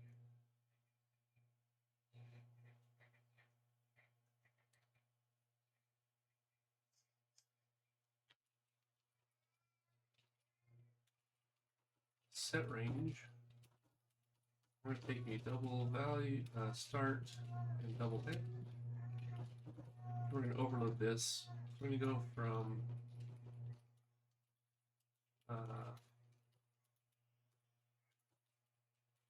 color. We'll go from a start color to an end color. What else are we going to overload? Position. Maybe I need to. Yeah, it's just X and Y, so we can do that.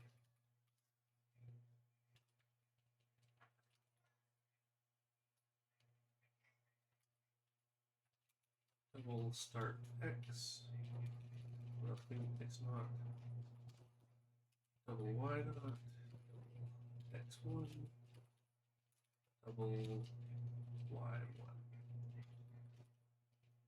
That's probably enough to get me started.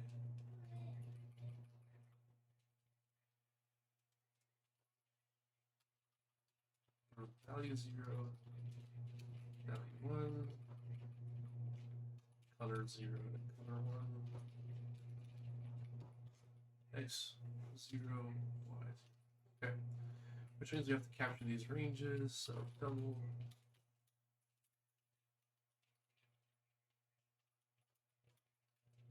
One,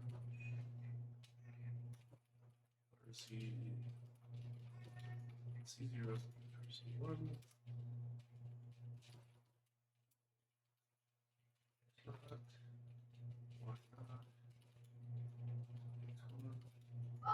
Why? Okay.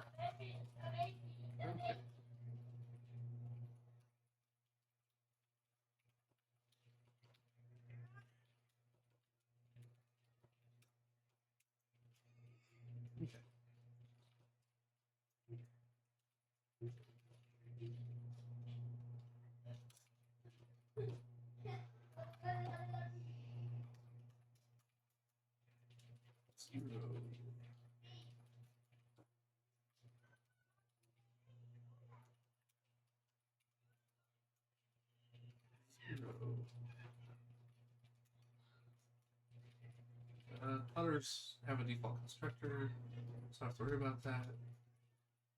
0. You know, we really don't need to do this because the only way that these values can be used, we don't have to initialize any of these values. Let's be lazy. Lazy.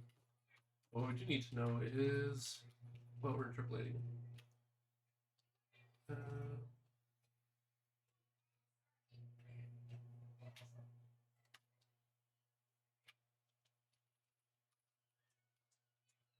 So we'll keep track of it. Class.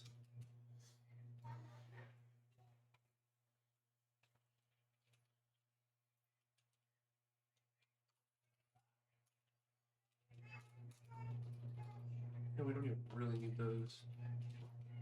Interpolation. Or let's see here.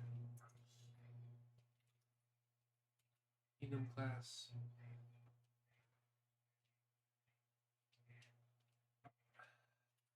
It's going to tell me if it's a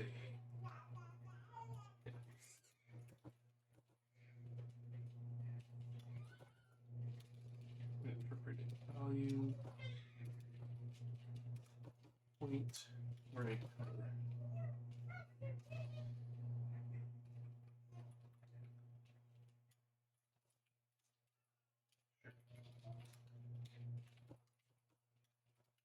Right.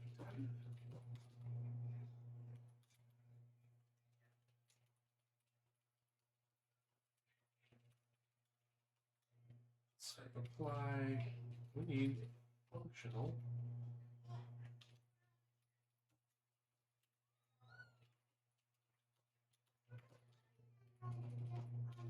Define. Let's see here. Somewhere I'm doing some callbacks with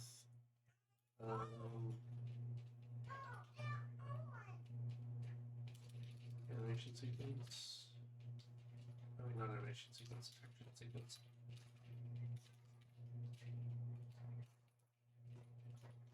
Right. Yep. Action.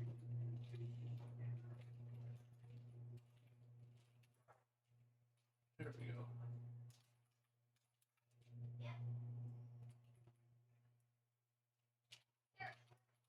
Okay.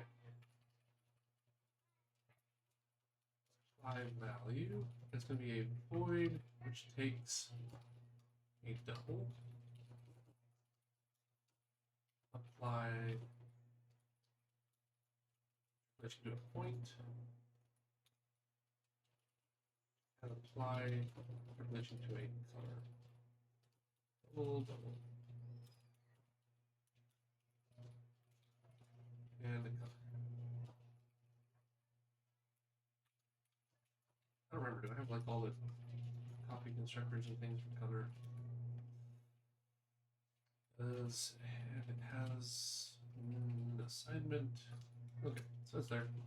So I can do this without needing to resort to references or pointers.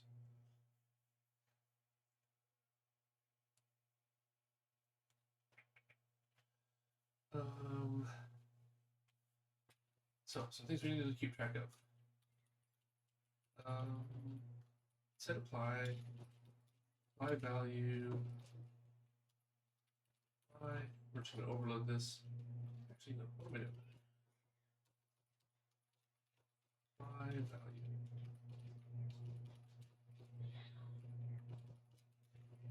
Apply color. Apply point. How to apply it. Okay. So I've got lambdas.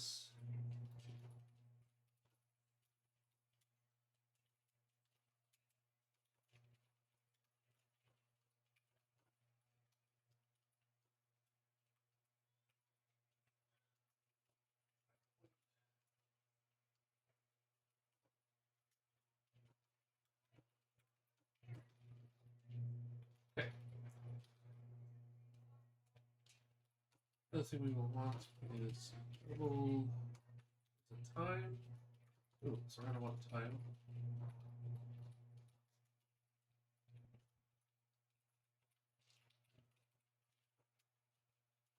Okay.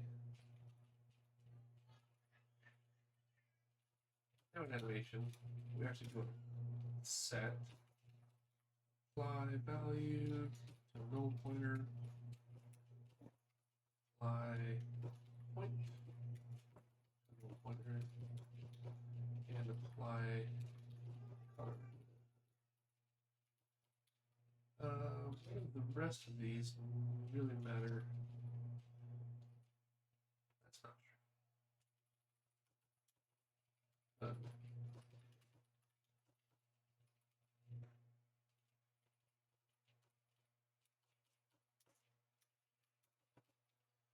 Animation type.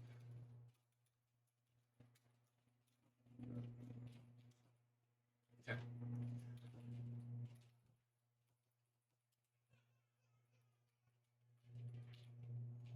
I'll call it set range, I guess.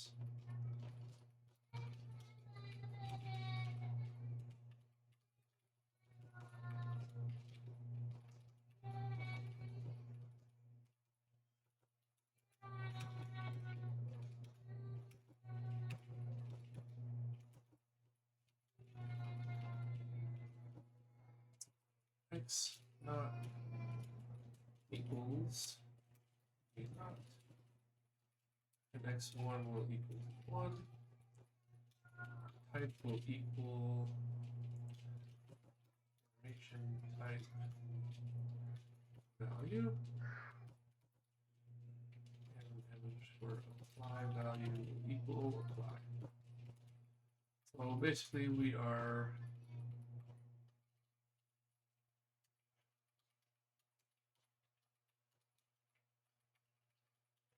this is basically a tag union.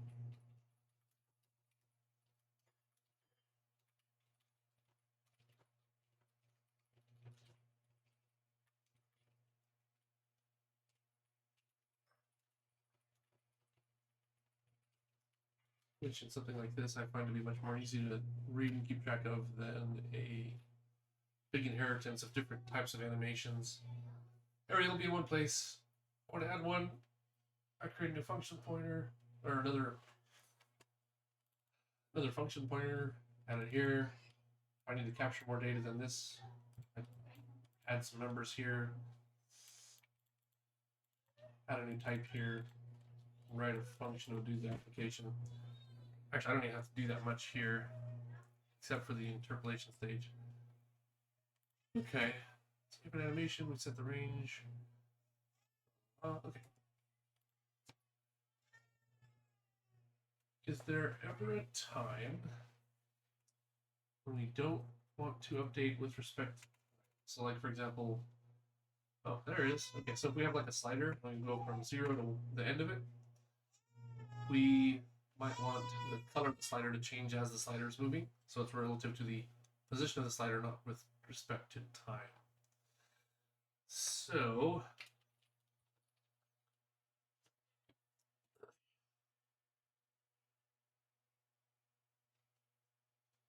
we can do a couple of things. We can void start with time. I think time is the most default. Void start without time, which means we then need a function that will actually, let's do this. Class, we need a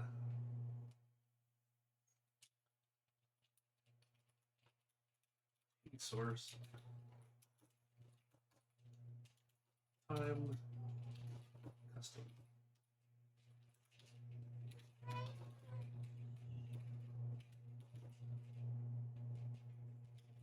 Source, which by default will be, most of the time it's going to be time.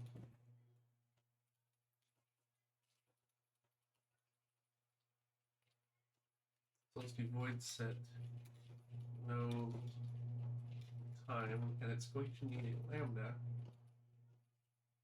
which is going to take a double.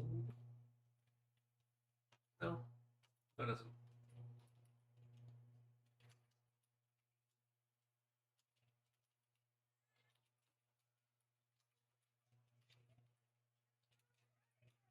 Don't use time.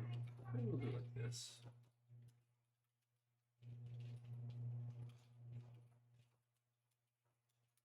Now, set time source. We'll just do that.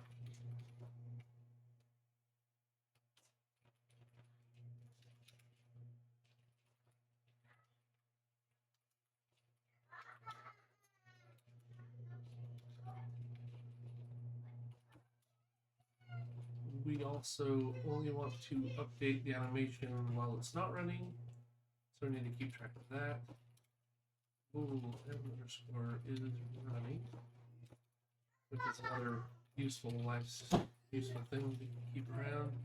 One thing we'll want to do is we don't allow people to change things mid-run. So if m_, is running, log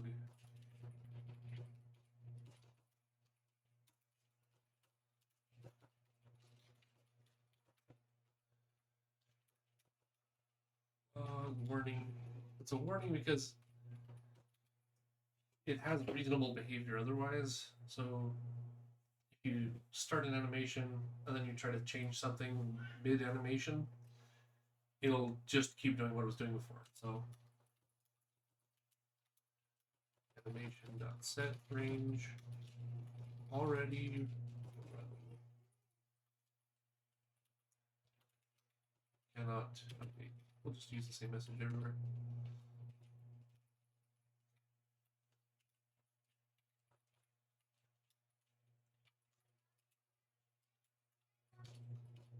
There's Move on the electric indent here.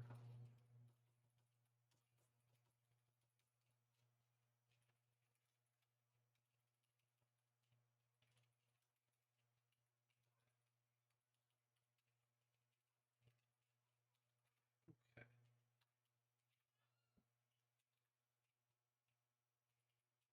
So we can't change the time source here.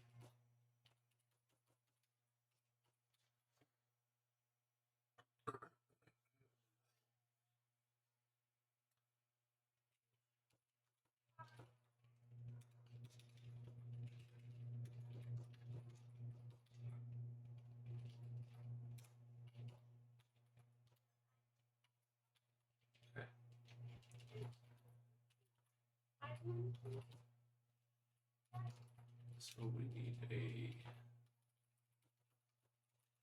is running.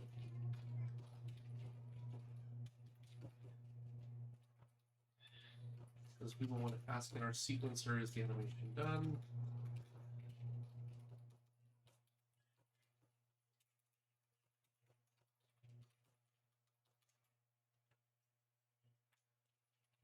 Electric semicolon, what's it called? Electric something is just electric quote pair indent.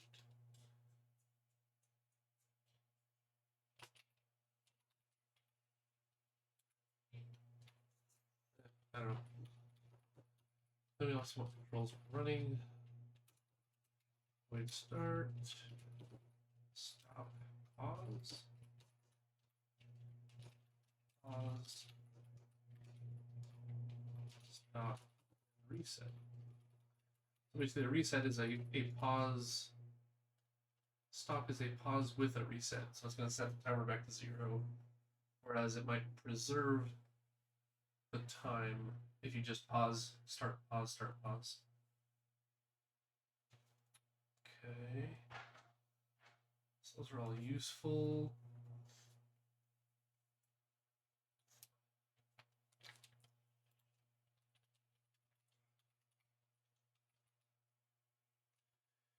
Okay, we need a duration if it is time controlled.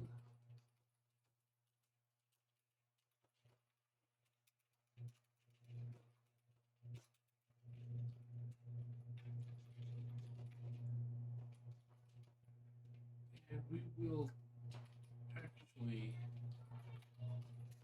take that. Let's say everything doesn't take a second by default. We need to be able to set the duration.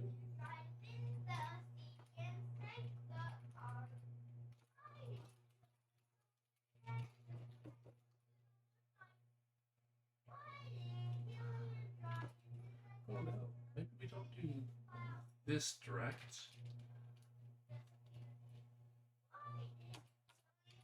We're just going to set duration. Double duration. Yeah.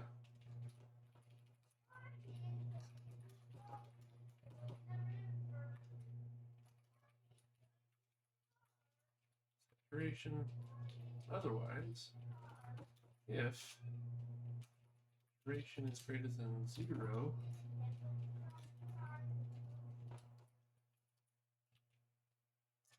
we don't even need this T source. We don't need it. I've thought through it now.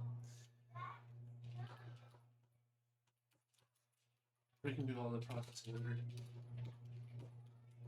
There we go, easy. Simplifying. Because negative time doesn't make any sense in an animation. Let's see here. Okay. 4 o'clock, plenty of time.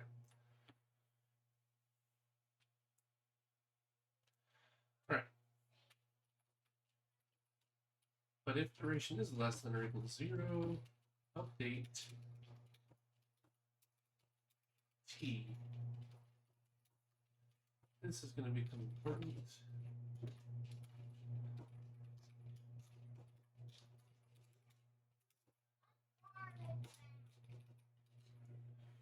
If if you want to type to something else's position, X position, for example, or percent completion, change the color.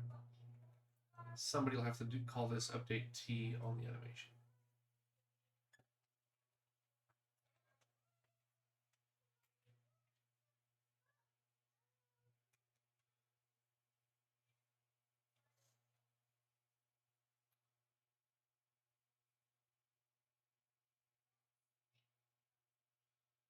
I want to pass a lambda, which updates the T here.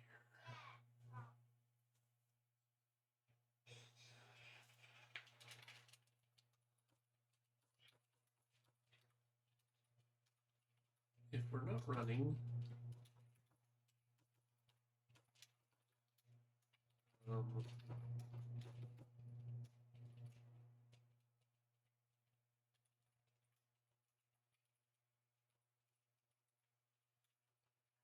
patience, not update T.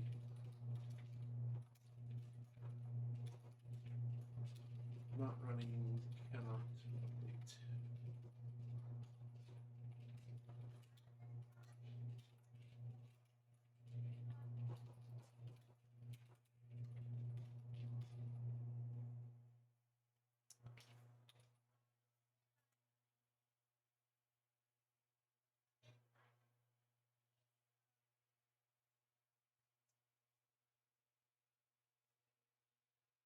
You know what? I flip-flopping back and forth on this.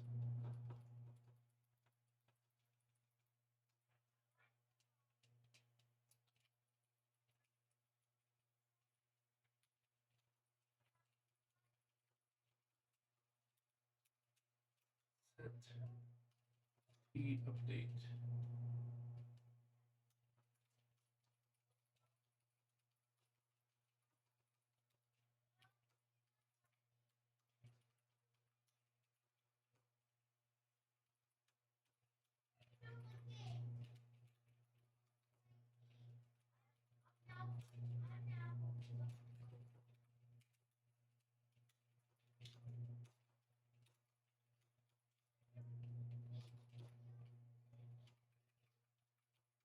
Okay.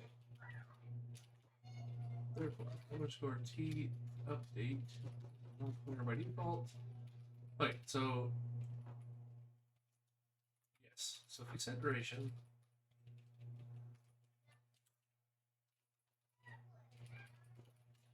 assert duration is greater than 0.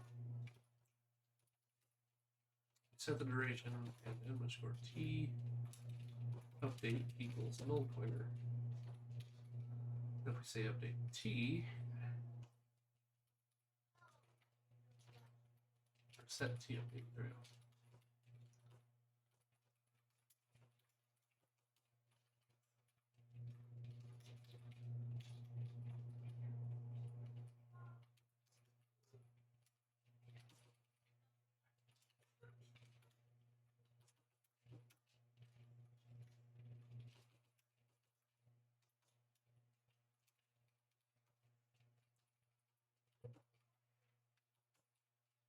Underscore duration will equal -1.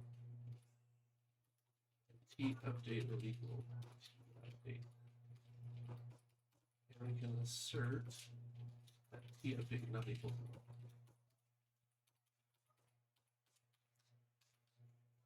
1. Okay. That's not bad.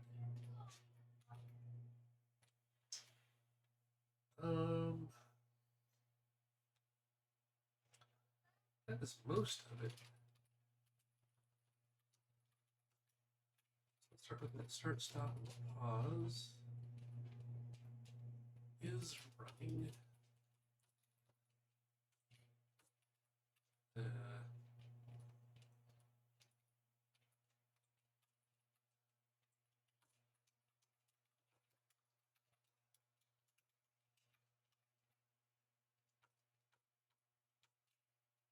Boom. All right.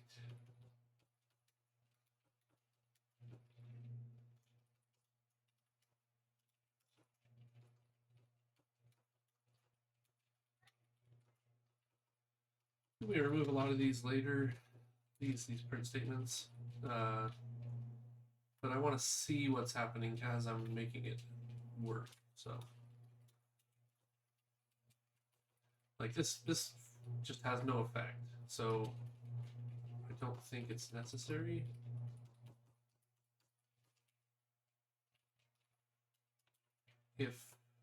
So we might remove the log message here. We do some certain things.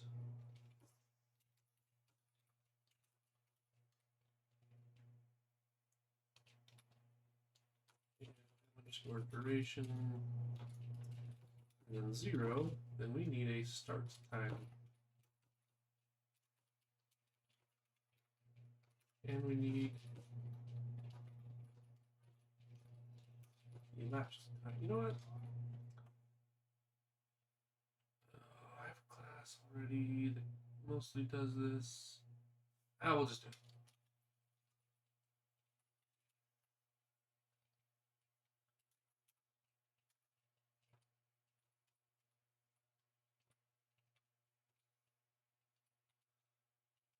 Okay. Start time equals time done.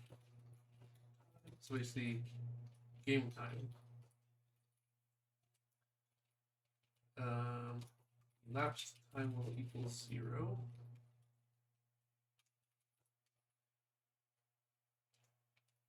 And if we're using the other callback method, it's not time related, so we don't actually touch these. Pause.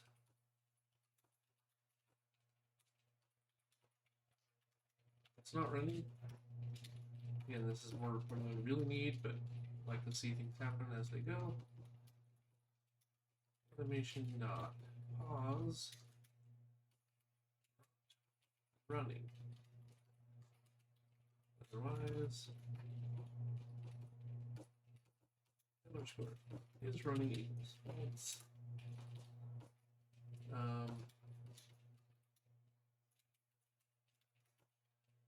Keep track of time if we need to. Elapsed time plus equals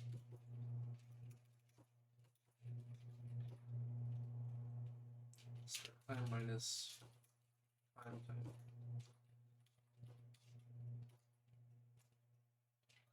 And start time no longer matters. Stop. It's literally just pause, reset, reset.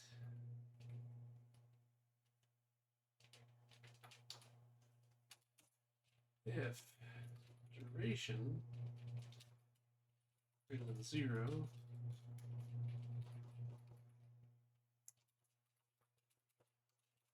time equals 0. And this will only stop if we're running. This is a redundant check, but I think it's a better message to say animation.stop than to say pause can't work because we're, and then I won't get a reset problem. If m underscore is running, we cannot do a reset.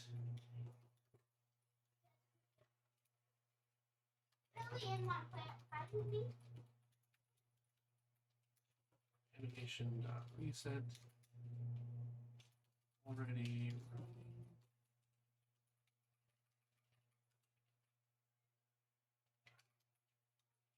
Cannot reset.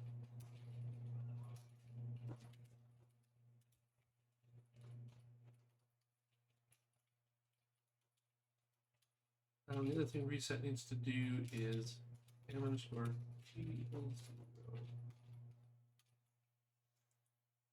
Is that right?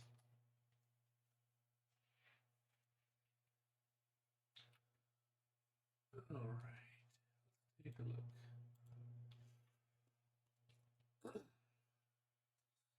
Stop reset. Sets of different options.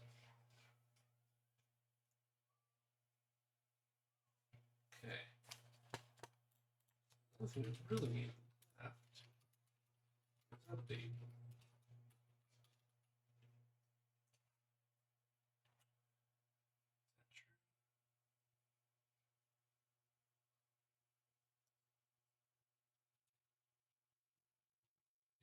Change to T update, but that's okay. We'll get there. Reset.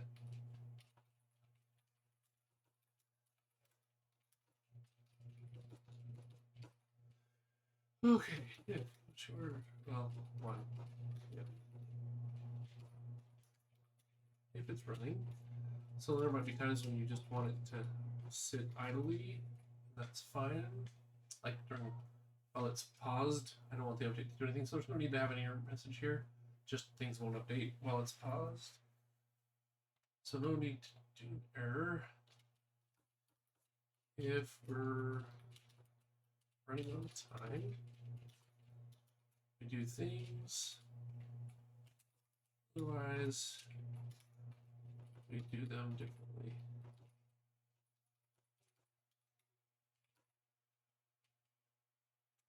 I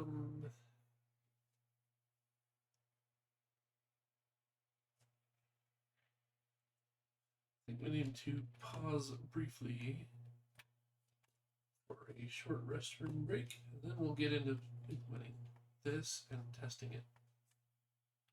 Be right back.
Here we are.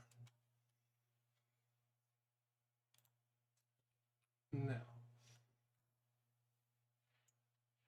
if we are using time, we're going to set T accordingly.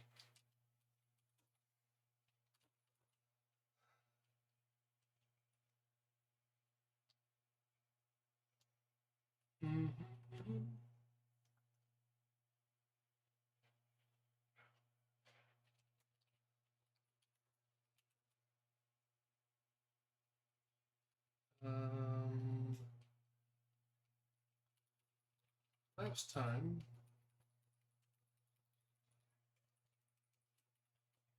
plus equals, but just plus that.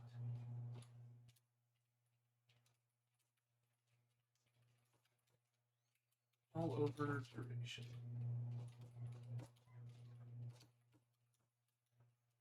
T is greater than or equal to 1.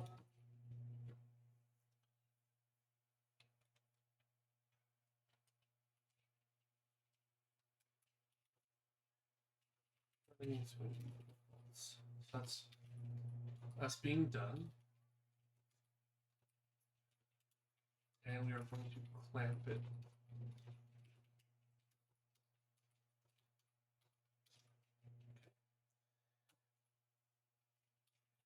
And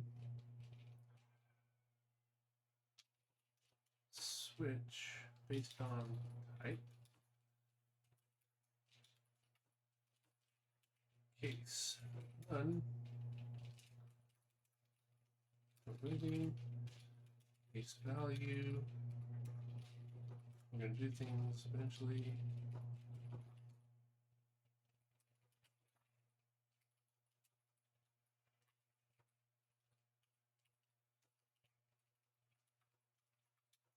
And color. All right, if it's a value, then we underscore apply value.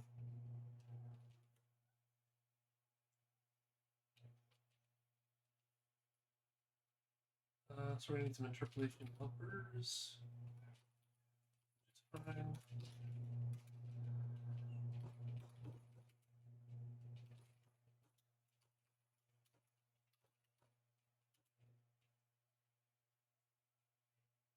Value between the low, high, start, end at t. Just a double, we get. Actually, that's fine. I'll really just use that.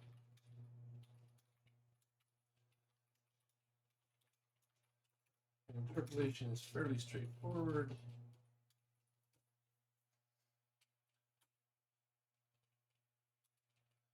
We take start minus our value. Oh wait. Start end at t. I don't need value, we're returning the value.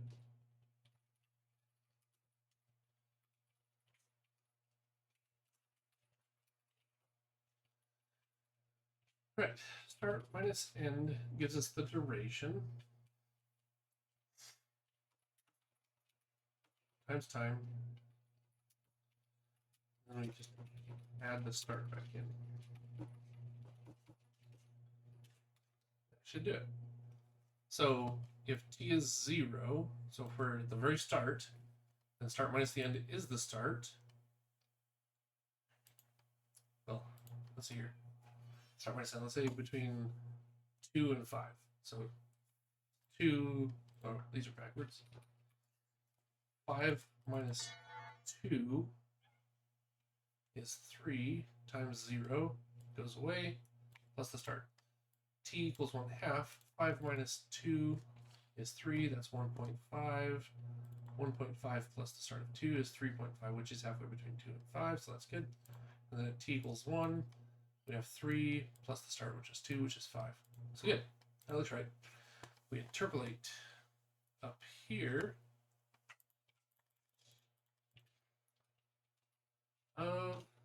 Interpolate time between x0 and x1.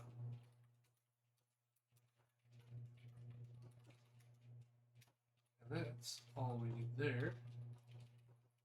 For a point, it's very, very close to being the same thing. except we have to apply like this instead of X, it's Y. And color should be very similar as well.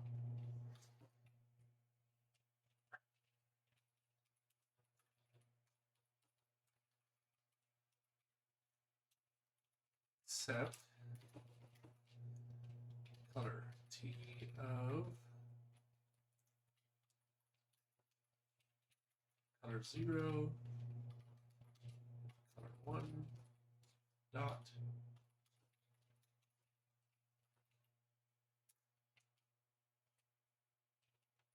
I made it public, so that's great.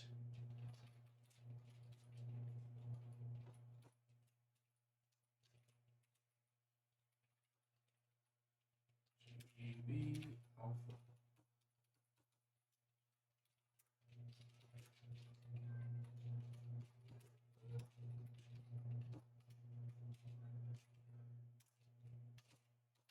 So we can do things like alpha blend over time to fade things out or make them appear, all kinds of fun things.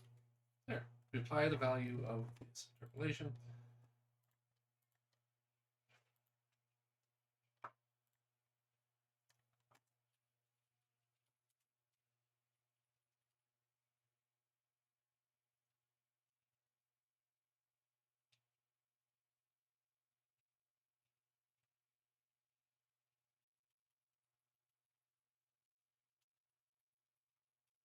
If we are running if m underscore duration is greater than 0. There we go. Otherwise, we have to find a different way to update our T. And we can only apply it if it has been updated.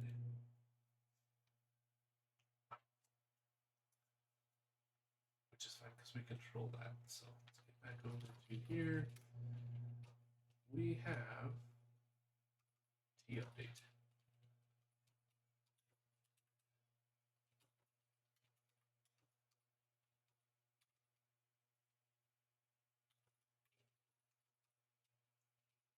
T update return.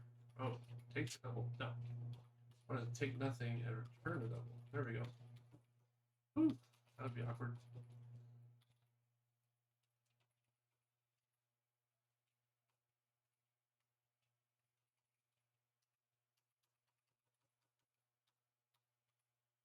There. So if we're running, we update T, whichever method we need.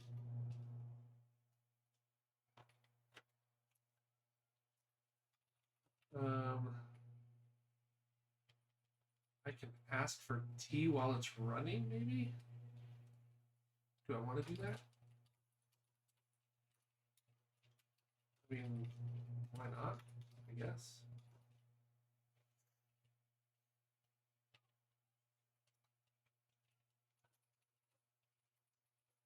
See other processes that might want it.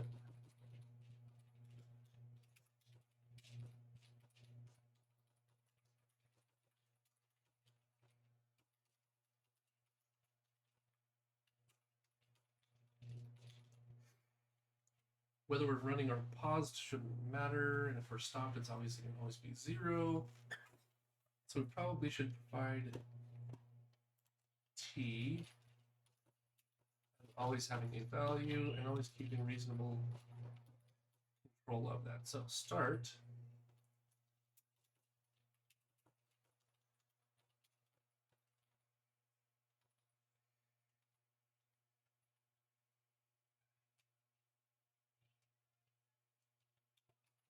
Can always start at 0, regardless of whichever that first frame might update it. Pause does not do anything. Stop, reset, reset sets time, so that's fine. The accumulator doesn't matter until we hit start again. Update.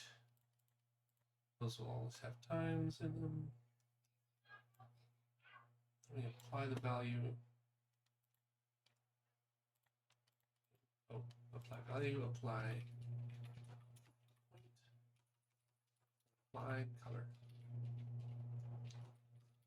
There we go. Anything I'm missing? This might just work. Set a range. Is all the bookkeeping correct? Okay. Might be time to start testing.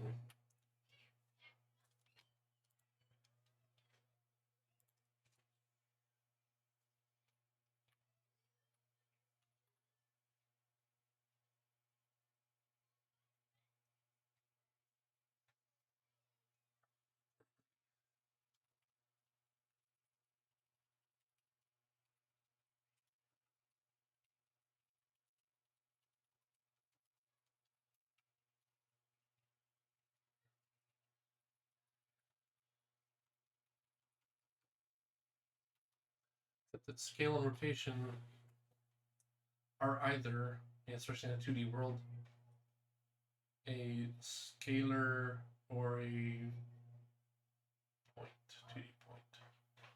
So actually, these are technically just done.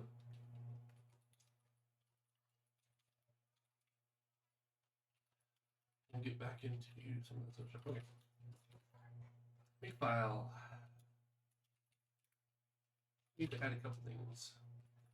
Where's our action sequence scheduler?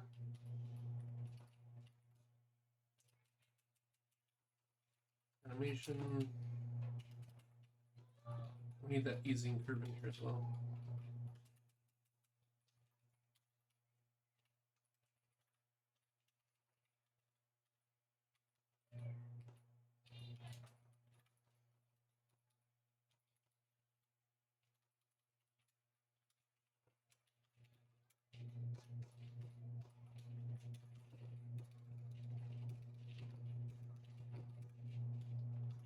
Animation.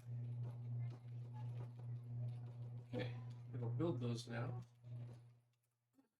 And nothing is using them, so all we're looking for is does it compile?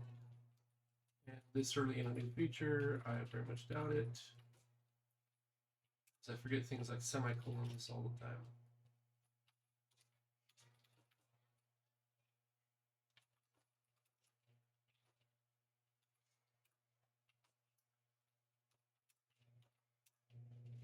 We do not have a time source anymore. Correct.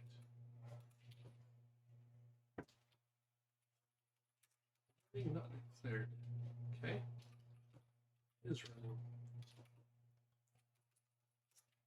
Case none. Oh, I thought I had that in there. Their type. Yeah. It is in there. It's not declared in this scope. All right.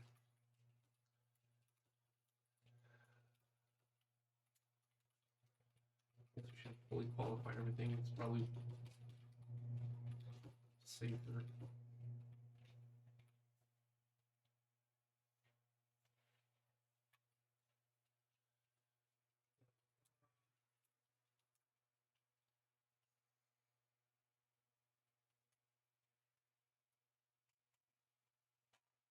No matching function for call to animate. Interpolate double, double, double.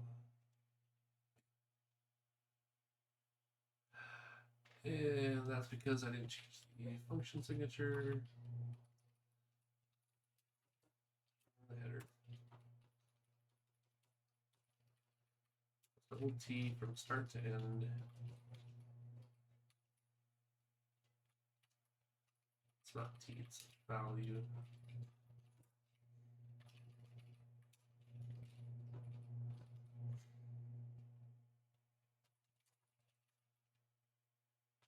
It is T.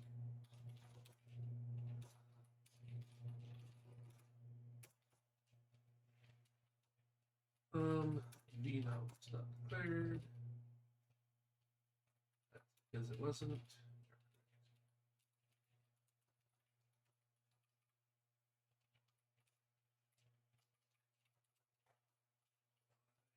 Oops.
Okay, worked. Cool. Compiled. Now it's time for testing, and I've got about 20 minutes. 2 minutes. Time for some more gum.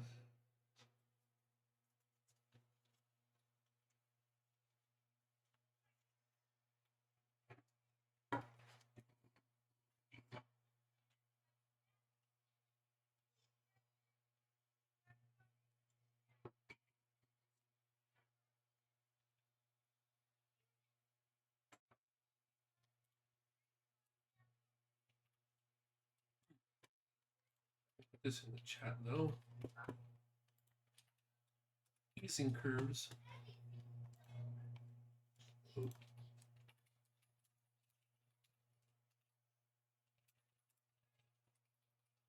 For those that are interested. Make sure this is the one I think it is. Yeah. Educational materials for all. Yay.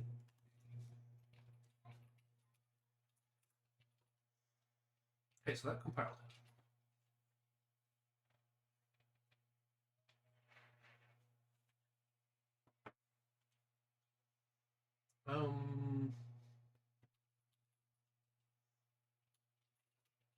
Still some open questions. For example,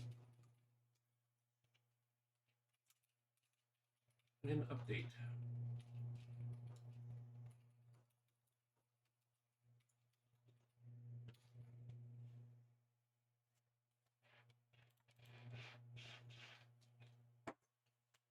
When we hit the end,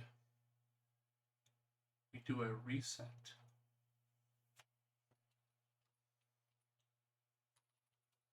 Yep. Let's just do this after all of this.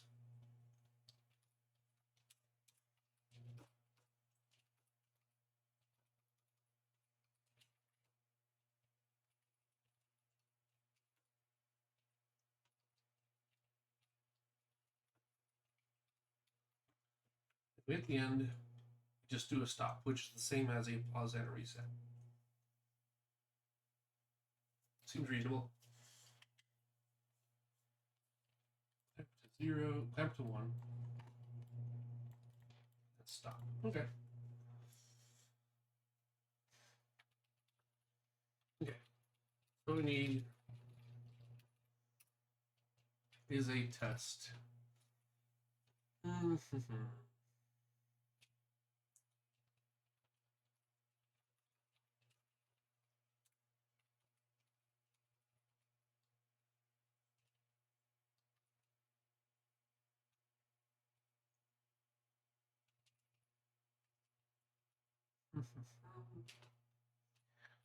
That sounds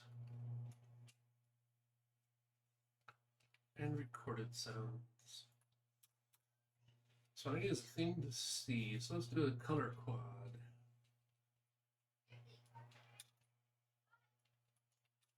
I don't have a color quad.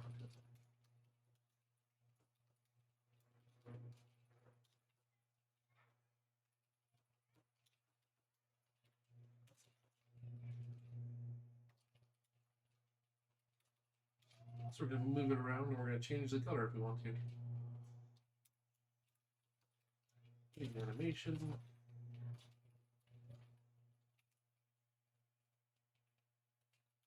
Guess that's enough. Alright, color quad. I don't remember what those take.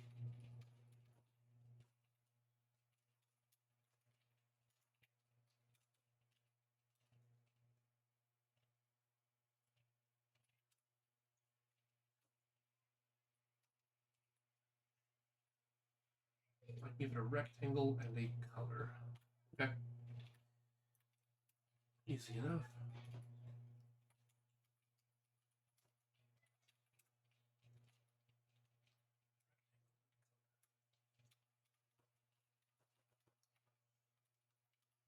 We can start it white. And we can just start it red. There we go.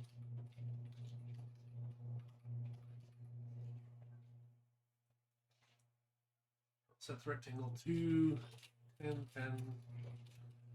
We'll make it like 50 by 50.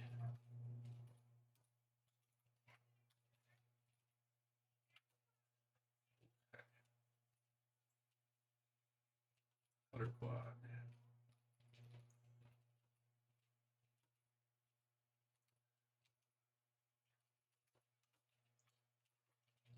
Render. Make sure the color quad is showing up.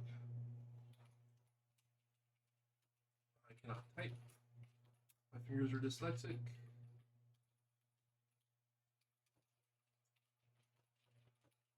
I need the animation.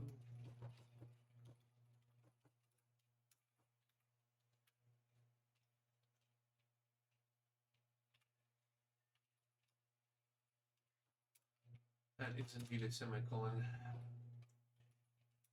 Makes me sad.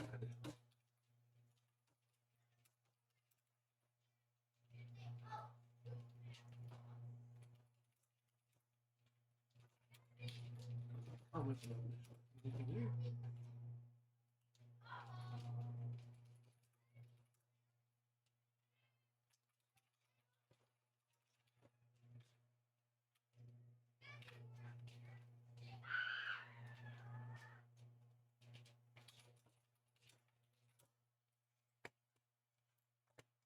Hey, there's a red quad. Okay, now I need an animation. Oh, what happened here? It's not responding. I don't like that.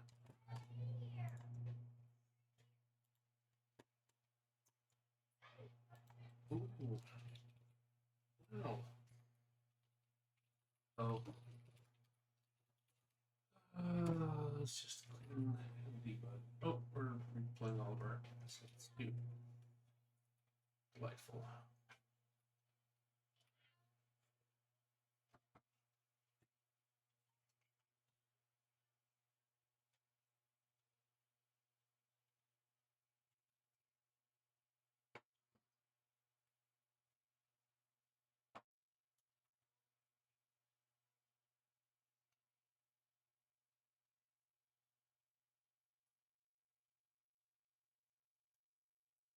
Okay, getting close. We're gonna do 3 simple tests.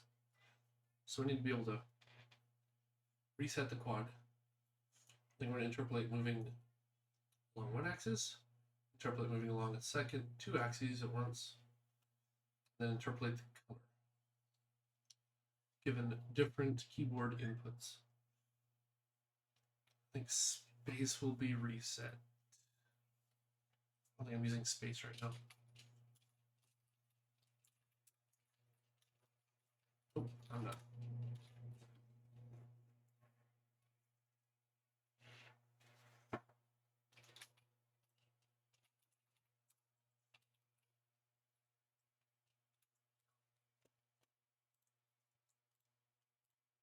Okay, that's good. All right, now.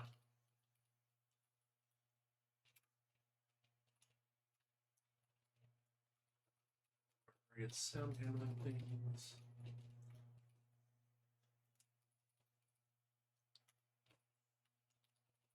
So we're going to get space. Color quad. Pretty sure there was set rect and set color. Yes.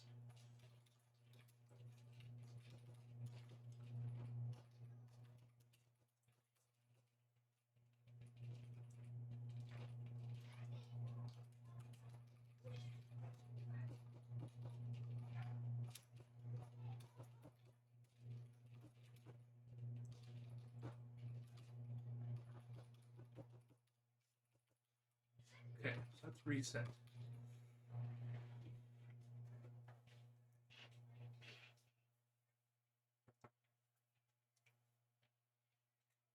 I'll have all the animations take 1 second, so that's the default.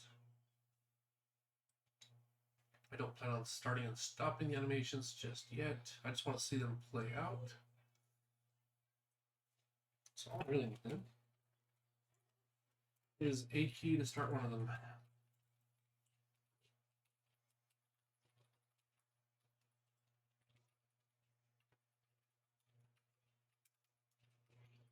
Use X.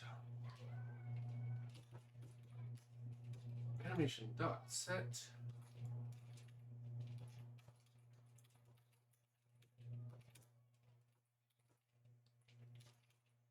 Range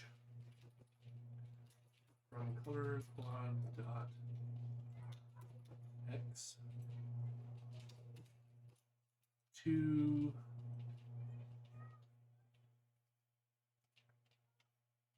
300. And we need to know how to update. Given a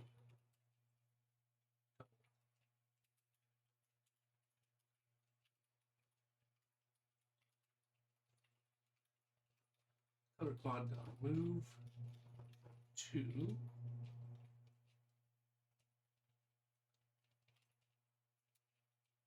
T, not T. It's the new X, so value. I want to. It doesn't matter, but I don't want to conflate the letter T in too many places.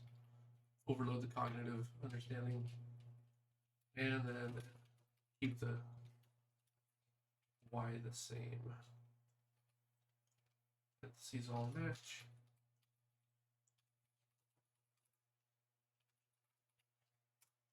Run it. So I'm going to hit X. It'll move sideways.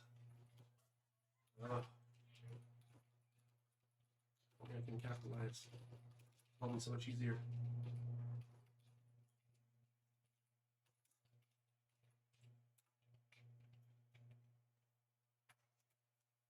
This was not captured in the lambda. That's correct.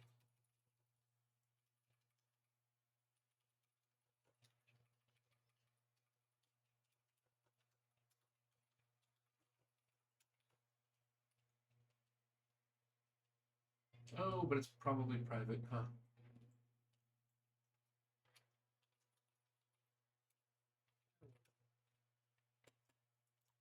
So if I hit X, 1, 2, 3, nothing happened. Spacebar. Okay, sounds are still playing, so I know it's working. Oh, okay, I just set the animation range, set duration. We need to finish doing this here. So we set the range. We set the duration. We will need to call update.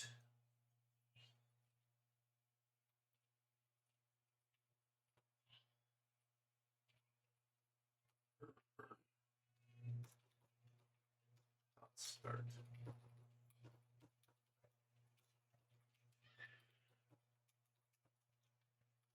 If not running, we can do all this. And then update.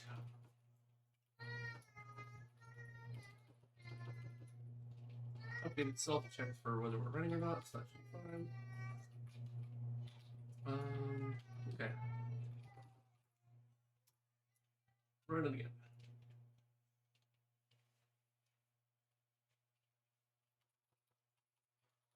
We should only reset if we're not running an animation.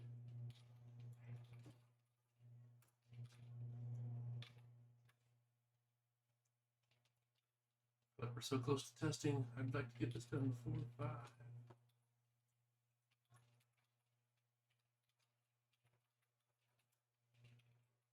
Run it. About.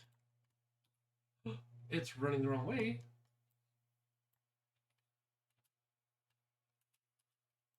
Okay.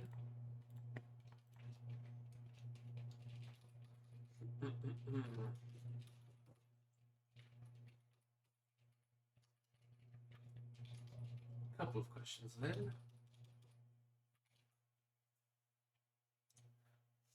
set the range, moving from wherever we currently are to 300. That's on the x-axis, so the move 2 should work just fine.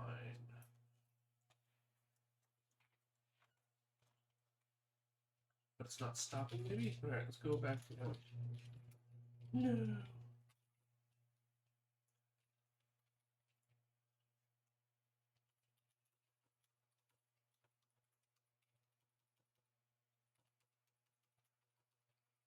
Animation dot start.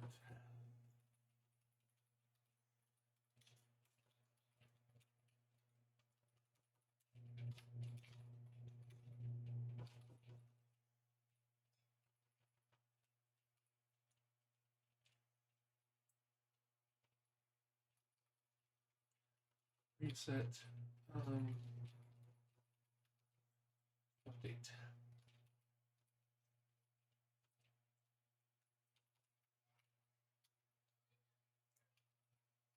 So elapsed time plus start time.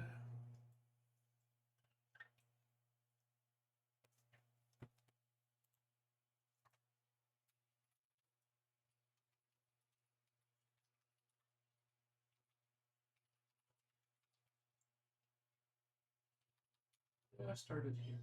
That's fine.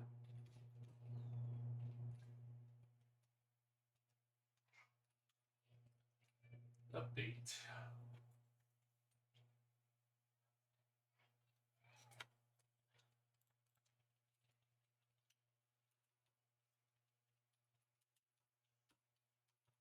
I'm gonna clamp here.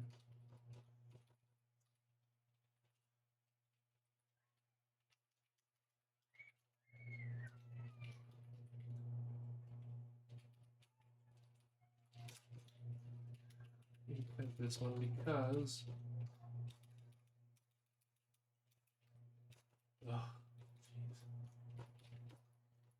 this function has no guarantees. That's that. So just clamp.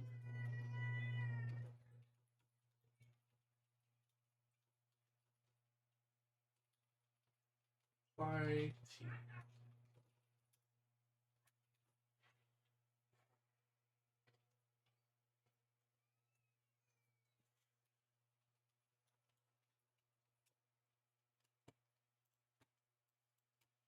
X. Oh, it said animation start. But now it's not doing anything.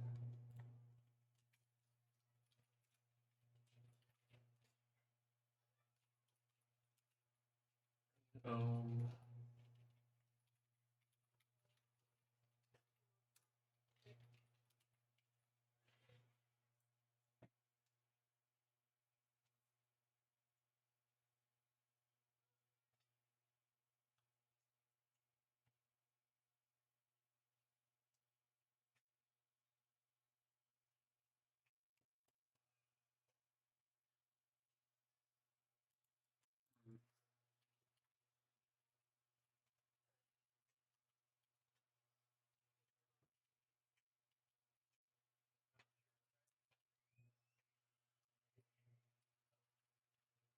yeah, there to there. By this method. Turn X to 300. That.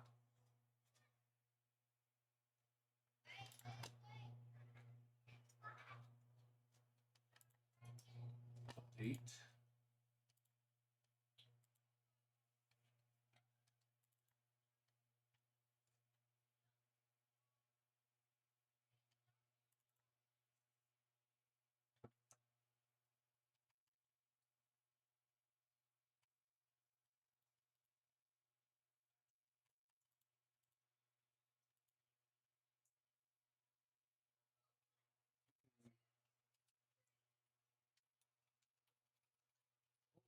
Running time. Do we care about stopping at the end? The slider, we just want to keep updating forever. Or we could hand in a lambda to say when we're done. That's awesome. Plant the T, apply the T. I haven't done anything with these things yet, but it's also just not working. Why isn't it working?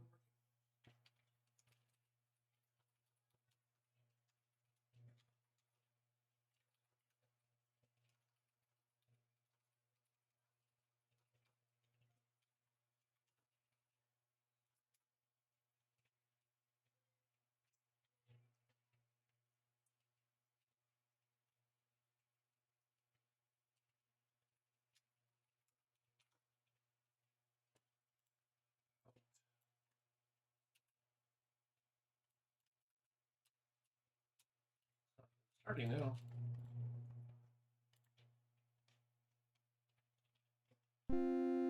Audio works. Oh, animation start. It's not ending after 1 second. Okay. We're gonna put in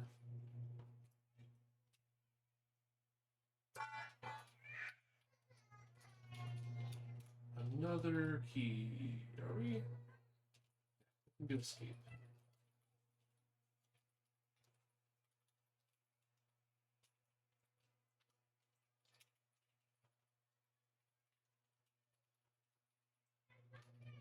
If the animation is running,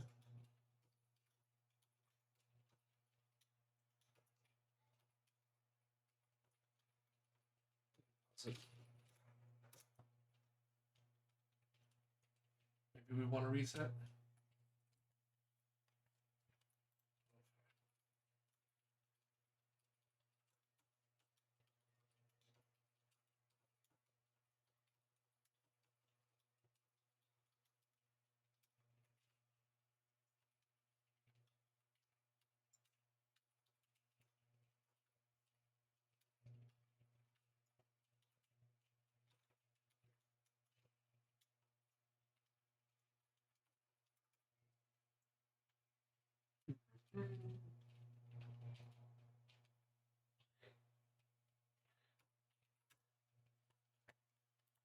Okay, so we're gonna hit X, starts it, escape pauses it. Oh, what happened to that duration? Oh.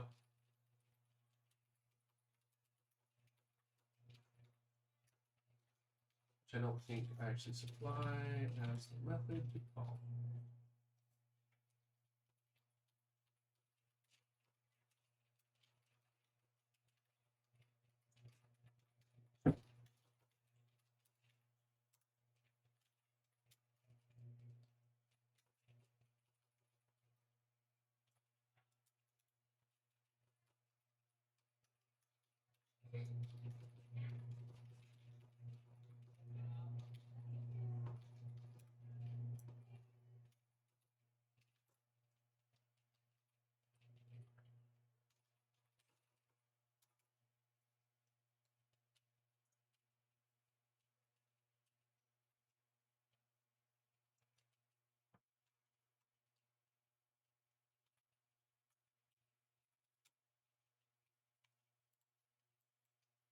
X, spacebar.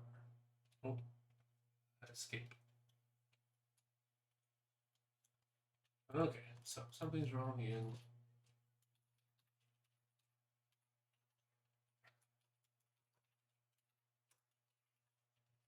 start. If the duration, we get our start time, our lapse time, and we set our T.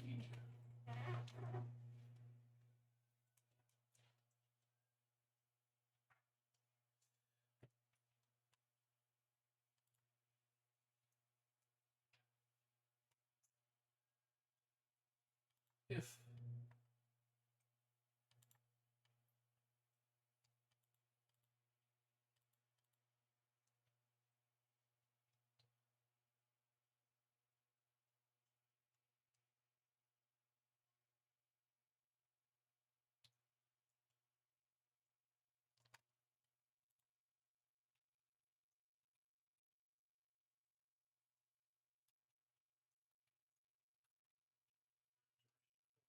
let's see here.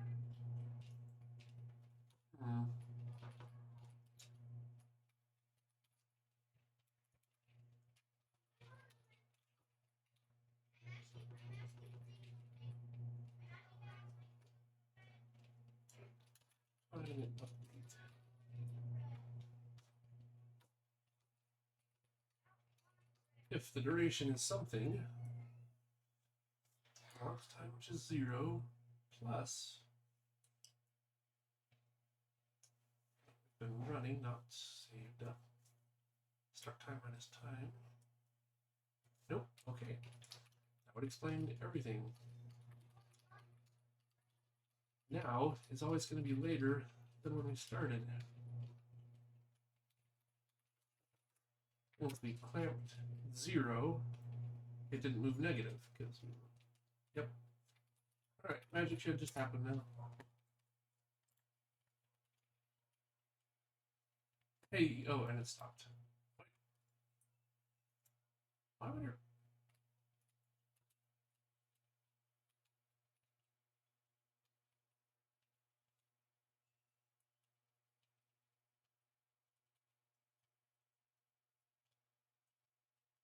Why is that cube being returned? I don't like that. Oh, I'll bet.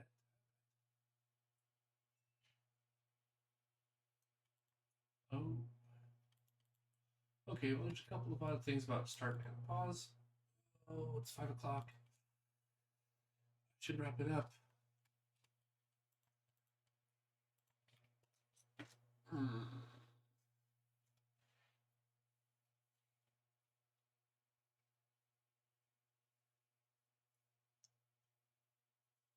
Because a lot of times I don't want start to reset elapsed time. I actually don't want start to do that. I want reset to do that. Pause. Yeah. However,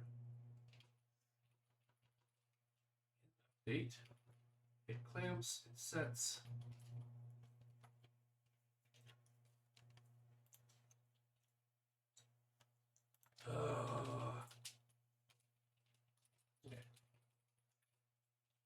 Okay. Favorite, but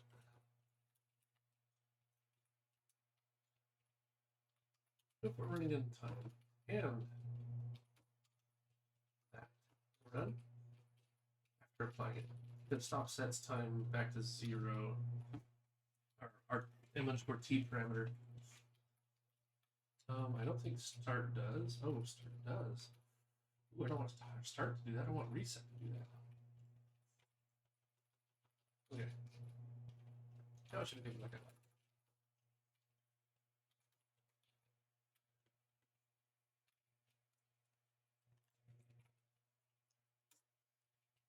Go to the about scene. We hit X. And it just. Oh. Okay.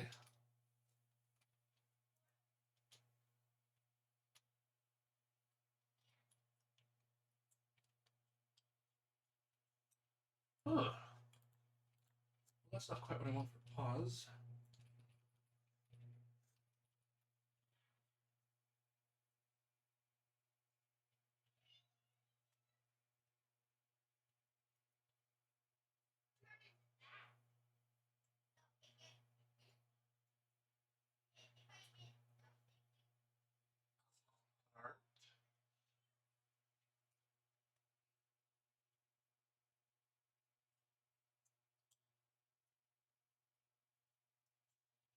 There's something goofy with running and pausing.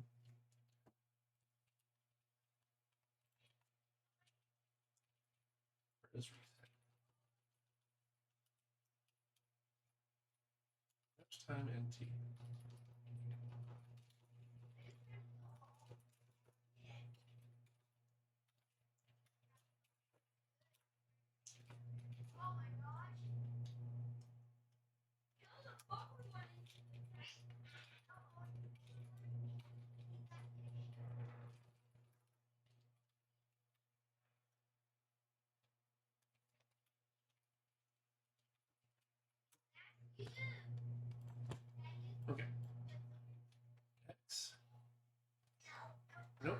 still not doing what I want.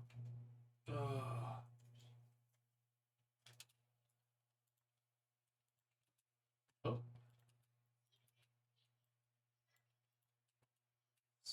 Spacebar is not doing it well either. Good heavens. What kind of test is this? Space.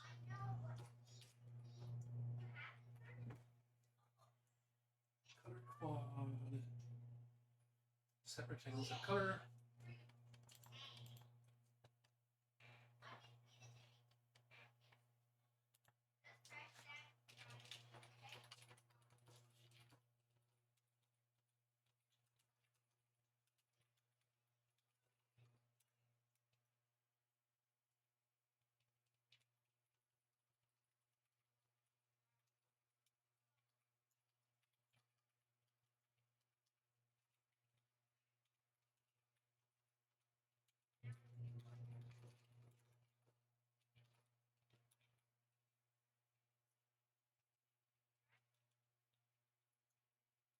It might be that I have some outdated code in color quad. X. Oh, and then it resets.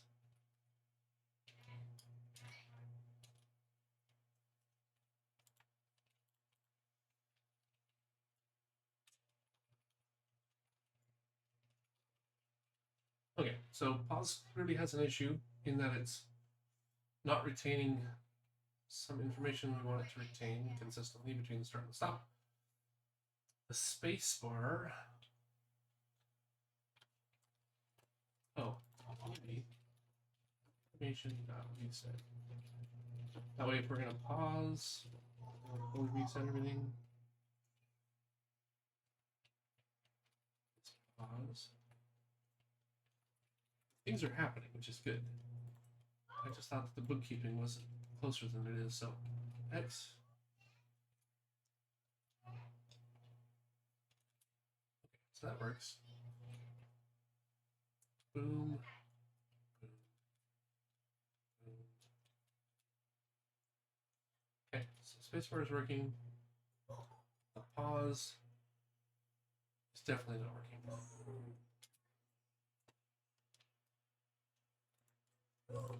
Okay, so let's go take our notes. We are pretty close. These things are in, well,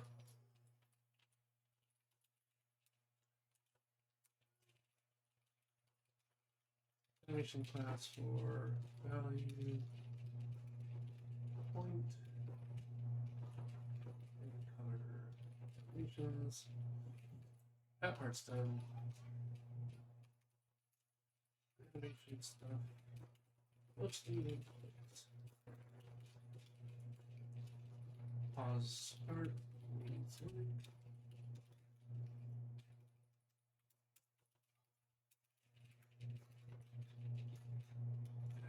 End of animation. Work. This boop, popping it right back to 0.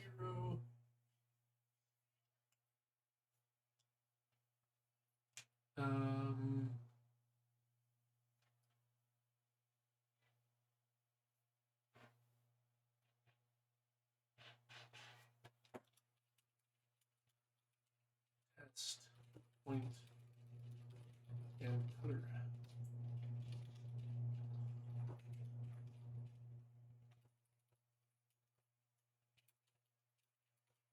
Tomorrow's to do. And easing curves. Animations. And test. Okay. So these things are in there. I'm fine with that. It's just kind of a win, so we will just save it up real quick.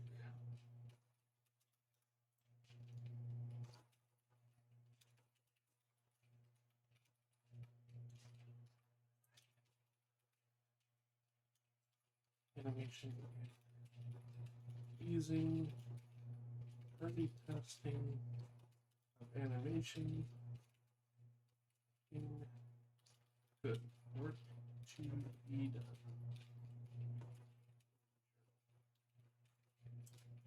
Boom. that should do it for today. Well, ladies and gentlemen, thank you for joining me on this lovely journey. I will see you tomorrow.